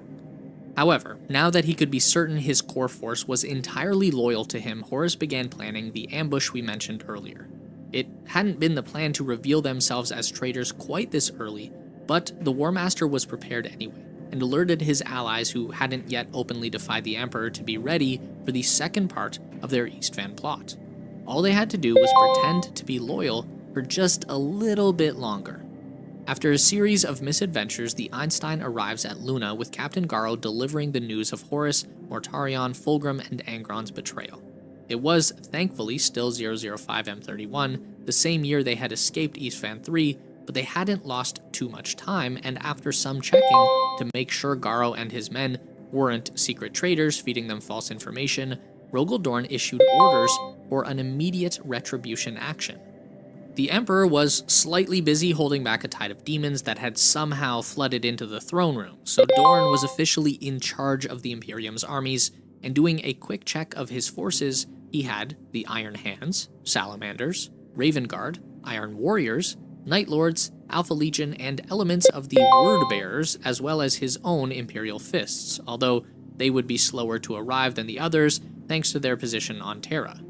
Communication with the Ultramarines, Dark Angels, Blood Angels, Space Wolves, and White Scars was cut off by some convenient warp storm activity that had just popped up, so those legions couldn't even get word that Horus had rebelled. On the traitor side, Horus had ordered Fulgrim to prepare Eastvan 5 for the coming battle. The little planetoid on the edge of the system would be perfect for the ambush, plus the traitors had sort of wrecked Eastvan 3. But within short order, fortifications were raised, and the 4 openly traitorous legions dug in and waited.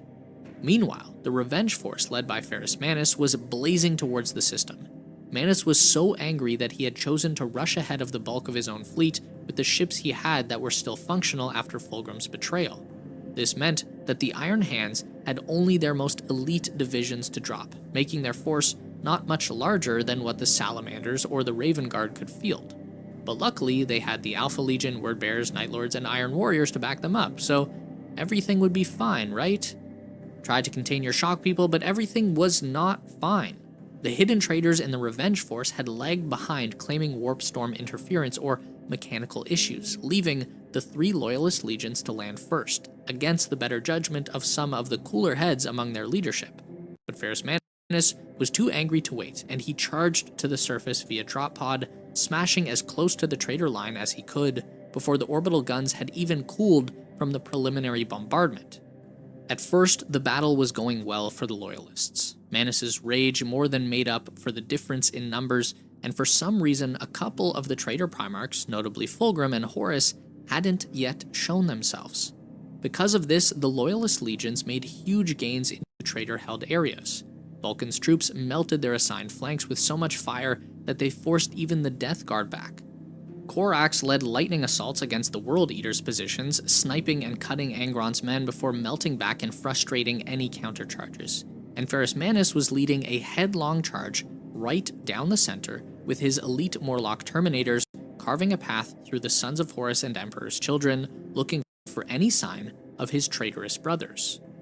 The traitor forces did outnumber them, however, and they slowly ground the initial assault to a standstill. But then, about 3 hours into the fighting, the Loyalist reinforcements arrived. Landing in the safe drop site their brother legions had so generously prepared for them, the Night Lords and Alpha Legion moved to support the flanks, the Iron Warriors took the high ground at the drop site, and began setting up prefabricated defenses, which the word-bearers took position on. Seeing that the Imperium's forces had more than doubled, the traitors began a fighting retreat. Even Angron started moving back toward the core of his force, which should have been a clue that something was very wrong. For their part, Corax and Vulcan suggested that the 3 legions from the first wave should take full advantage of the lull in fighting and fall back to the drop zone and gather fresh supplies before joining their reinforcements for the final push, but Ferris was not having it. He had just found Fulgrim's position and was stomping towards it, completely oblivious to the danger. The other 2 headed back to the Loyalist lines, maybe hoping Ferris would come to his senses, or maybe because they had taken heavy losses in those first 3 hours and just couldn't support their brother. We'll never know. As the Raven Guard and the Salamanders got to within 100 meters of the newly fortified Loyalist lines, the Vox went dead, and a flare went up from the traitor command post, and the second wave opened fire on the first.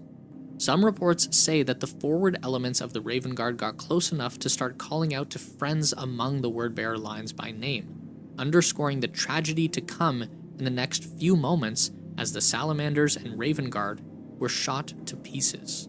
Night Lord gunships began bombing runs on the scattering Loyalists, Alpha Legion apothecary stations revealed themselves as forward assault elements, and of course, the Iron Warriors brought lots of artillery. Completely thrown into disarray, Corax took his men and left, ordering a full retreat. He would make it out with a fraction of his troops, executing hit-and-run maneuvers against the traitors for the next couple of weeks before being rescued. Vulcan would choose to stay, and would eventually be captured by Conrad Kurz for his trouble. Meanwhile, Ferris and his Iron Hands refused to retreat in the face of these new developments. Fulgrim had stepped into his path, inviting a duel, and he was not going to let this opportunity for revenge slip away. The fight was titanic and tragic in equal measures. Ferris fought with the sort of anger that comes from a deep betrayal, and Fulgrim, though a better fencer on paper, didn't have the heart to kill his brother, who he still loved.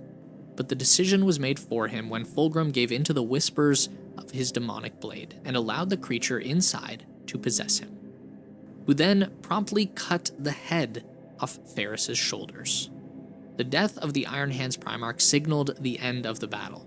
The traitors had won an overwhelming victory and crippled 3 whole Loyalist legions while taking comparatively few losses themselves. With all the pieces in place and the road to Terra theirs for the taking, Horus set his gaze on the Sol system. The campaign from East Van to Terra would be one of the most colossal wars ever fought, sweeping across too many star systems to name in this discussion. As we said earlier, many of these battles could fill a video on their own, so if we're going to get to the finale of this heresy, here is where we're going to have to jump around a bit. First, let's talk about what the other Loyalists had been doing, because several of them were so cut off from Terra that they didn't even know about the War Master's treachery.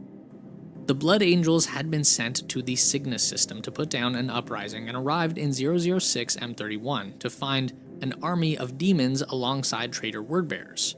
Remember that at this time, demons were still considered superstition, so imagine the shock of these Astartes pulling up to an entire horde of these things. Regardless, even though the demons would do their best to try and corrupt and then, when that didn't work, kill Sanguinius, he and the Blood Angels would be victorious. The first ever open appearance of the Red Thirst, the gene seed flaw that would become the hallmark of the Legion. In that same year, an Imperial Fist's strike force, which included elements of the Space Wolves, Custodes, and Loyalist Mechanicum elements, blockaded and conquered the War Master's homeworld of Chthonia. The traitors knew they couldn't hold it, so instead they sabotaged the planet's industry and went underground to fight a guerrilla war until reinforcements could arrive. Around that same time, the Dark Angels were made aware of the heresy when a stray Sons of Horus fleet made a surprise attack on an installation of theirs in the Rangda system to the galactic north of their main expedition fleet. And not long after that, Horus sent the Night Lords to tie up the Lion's fleets with an extended running battle across the eastern fringe, which worked very well, keeping the Dark Angels occupied for about 2 years. Back in the Sol system, the Mechanicus were having a small civil war called the Schism of Mars. On one side, Fabricator General Kelbor Hal and a whole bunch of tech adepts who were really tired of not being allowed to play with the cool forbidden technologies. And on the other hand were the adepts who still believed that the Emperor was the Omnissiah and a sizable force of Imperial Fists and Custodes. Unfortunately for the Loyalists, the lure of being able to study technology freely was too great, and the overwhelming traitor forces won, renaming themselves the Dark Mechanicum and forcing the Imperial forces to blockade Mars. Not long after that, at the very beginning of 007 M31, Corax, having been rescued from Eastvan by a relief fleet, makes his way to Terra in order to beg his father for help to speed up the process of making new Astartes for his badly mauled Legion. Big E was still using most of his brainpower holding back demons in the throne room, but he spared a thought or two for Corax and showed him where to get some gene tech to do just that, which Omegon then promptly sabotaged and stole. That will happen a lot in this war. But probably the biggest event to happen during this year would be the betrayal at Calth. If you recall, the Ultramarines had been told by Horus to gather their forces in preparation for a campaign against the Orcs that was totally real. Trust him, you guys. They had also been cut off from Terra by some convenient warp storms and had no idea about the heresy unfolding. And so, when the bulk of the Wordbearers Legion arrived at the muster point in orbit of Calth, they thought everything was going to plan, and then the Wordbearers opened fire. The tightly packed Ultramarines ships didn't stand a chance, and a huge portion of the Legion was sent falling to the planet. Our favorite bad guy Erebus used this as a massive sacrifice to the Dark Gods and created the Ruin Storm, a massive warp storm designed by Lorgar to not only cut off communication to the wider Imperium, but also to stop travel outside the Eastern Fringe for anyone not allied to the Dark Powers. This meant that the Dark Angels, Blood Angels, and Ultramarines were stuck there until the storm weakened, and with some of the strongest legions safely fenced off, the traitor legions were able to completely run rampant. It also tied up Lorgar and his legion while he kept feeding the Ruin Storm with sacrifices to keep it strong, but one legion mostly tied up in one area is a way better situation than what the Loyalists were having to deal with. Plus, no one really liked Lorgar anyway. On the other side of the Ruin Storm, most of the fighting was being done by the Imperial Fists, the now heavily wounded Space Wolves Legion, and scattered warbands made up of the remnants of the Salamanders, Raven Guard, and Iron Hands, calling themselves the Shattered Legions.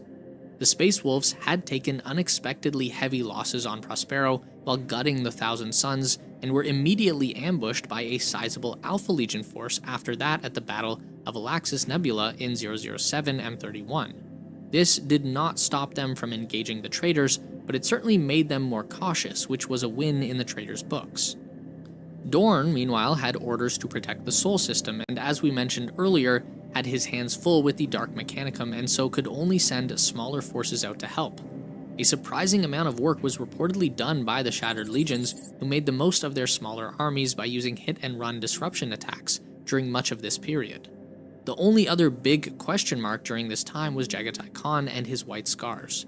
To remind you all, the 5th Legion had been sent off by Horus to the Chondak system to fight some orcs, and the Alpha Legion had been quietly disrupting them to make the whole thing take longer, and of course they were not able to communicate with Terra because of some mechanical failures that, as you might expect, had been caused by the Alpha Legion, who had blockaded the system in secret.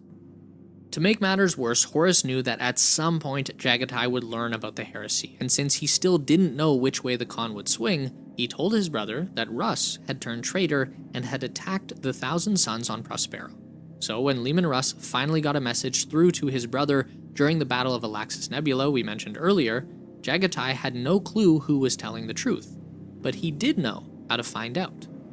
Gathering his legion, the Khan broke through the blockade and made for Prospero, where he had to fight through the ghosts of dead Thousand Suns legionnaires before being confronted by a shard of his brother Magnus. The Psychic Primarch had lost his physical body when he fought Leman Russ, making a desperate jump into the warp with as many of his sons as he could take. This broke Magnus into 5 separate shards representing various parts of his personality, one of which was now begging Jagatai to take a side in this war. After their conversation, the Death Guard arrived and Mortarion went down to try and convince the Khan to join Horus, while traitor White Scars in orbit tried to take control of the fleet. This ultimately failed, and Jagatai, who was grumpy at being manipulated by this point, declared himself a loyal son of the Emperor and forced Mortarion to retreat after a vicious battle. From there, the White Scars decided to make for Terra, but were kept back the next 4 years as various enemy fleets and warp storms attempted to slow them down. But they would eventually make it through a webway portal, ending up in orbit around Terra in 011 M31. All in all, the Loyalists were not in a good place, but all was not well between the traitor Primarchs either, and the very same things that made them turn on the Emperor were also causing them to lose cohesion and turn on each other slowly. One of the first real problems was that, aside from the 4 legions who were at Eastvan 3, none of the other legions had purged the Loyalists from their ranks.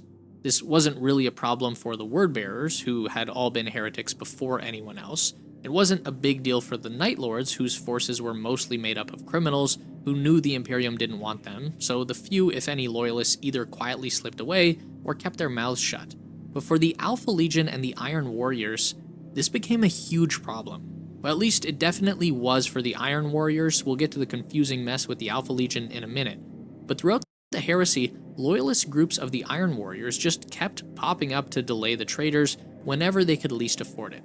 For instance, the fortress of Schadenhold was besieged by the traitors in 006 M31, and the loyalist Iron Warriors held out for 366 days against a huge force, even destroying an Emperor-class Titan before detonating some prepared explosives as a final act of defiance. And like we said, the Alpha Legion was seemingly a mess. They had been tasked with talking to Jagatai to convince him to join Horus, since Alpharius and Jagatai were both philosophical people with the ability to talk circles around any arguments, but instead, they stalled them until messages from Leman Russ and Dorn got to the system and even openly attacked the White Scars without even trying to convince them to defect, making Jagatai much more likely to side with the Emperor. Little things like this kept happening throughout the heresy, where the Alpha Legion would make mistakes that weren't typical of the Legion, and which benefited the Imperium somehow. But they were also clearly fighting for Horus, ambushing Russ and his wolves, ambushing the Raven Guard. They did a lot of ambushing. But these little moments make us think that the Alpha Legion may have joined Horus to weaken him from the inside, or one of the twins wasn't actually convinced to turn traitor and was working against the other. Alpharius himself might have been killed in 010 M31 in a fight with Dorn on Pluto, but we can't be sure. We do know that the confusion definitely caused some big issues for the traitors as a whole. Then there was the drama between the Primarchs themselves. One of the clearest examples happened in early 007 M31, where Perturabo and Fulgrim dove into the Eye of Terror looking for an artifact that would give them some sort of power boost. And that's vague on purpose, because Fulgrim actually planned on sacrificing Perturabo to become a demon prince, and while he failed to kill his brother, Fulgrim did succeed and was transformed into a demon of Slanesh, completing his journey into darkness. Perturabo and his forces meanwhile kept ignoring orders to go off and do their own thing. As it turned out, Horus also kept using the Iron Warriors for garrison and siege duties, and they were done with getting given all the worst assignments, wandering off whenever they caught wind of resources or artifacts that would benefit them. Surprising no one, Lorgar had his own agenda the entire time, which seemed to just be bring more chaos into the galaxy at any cost. Most of the time, this benefited his brothers, like when he conducted an entire campaign to transform Angron into a demon prince of Khorne, saving his life from the Butcher's nails that were slowly killing him. Or when he dove into the Eye of Terror to pull Fulgrim back to the war he had left behind when he became a demon prince himself. But he also got himself banished to the Eye of Terror for attempting a coup against Horus while the War Master was injured from a duel with Leman Russ in 012 M31. Horus himself was, as you can imagine, frustrated. He often complained that he didn't have more loyal and talented generals like Varys Manus, Guilliman, or Sanguinius, and aside from the sorry state of his traitorous brothers, this was actually down to the fact that he still didn't have full confidence that he was doing the right thing. Even after he dove into the warp portal on Molech to gain the same power the Emperor won by tricking the Chaos Gods before starting his Primarch project, Horus was still deeply uncertain while he wasn't under the effects of the warp corruption. He knew the Emperor had to be stopped, but everywhere he looked, his rebel forces were falling into greed and infighting. By comparison, his loyalist brothers were surviving insane pressure and reaching out to each other to organize and push back. even trapped behind the ruin storm, unable to know if the Imperium was even still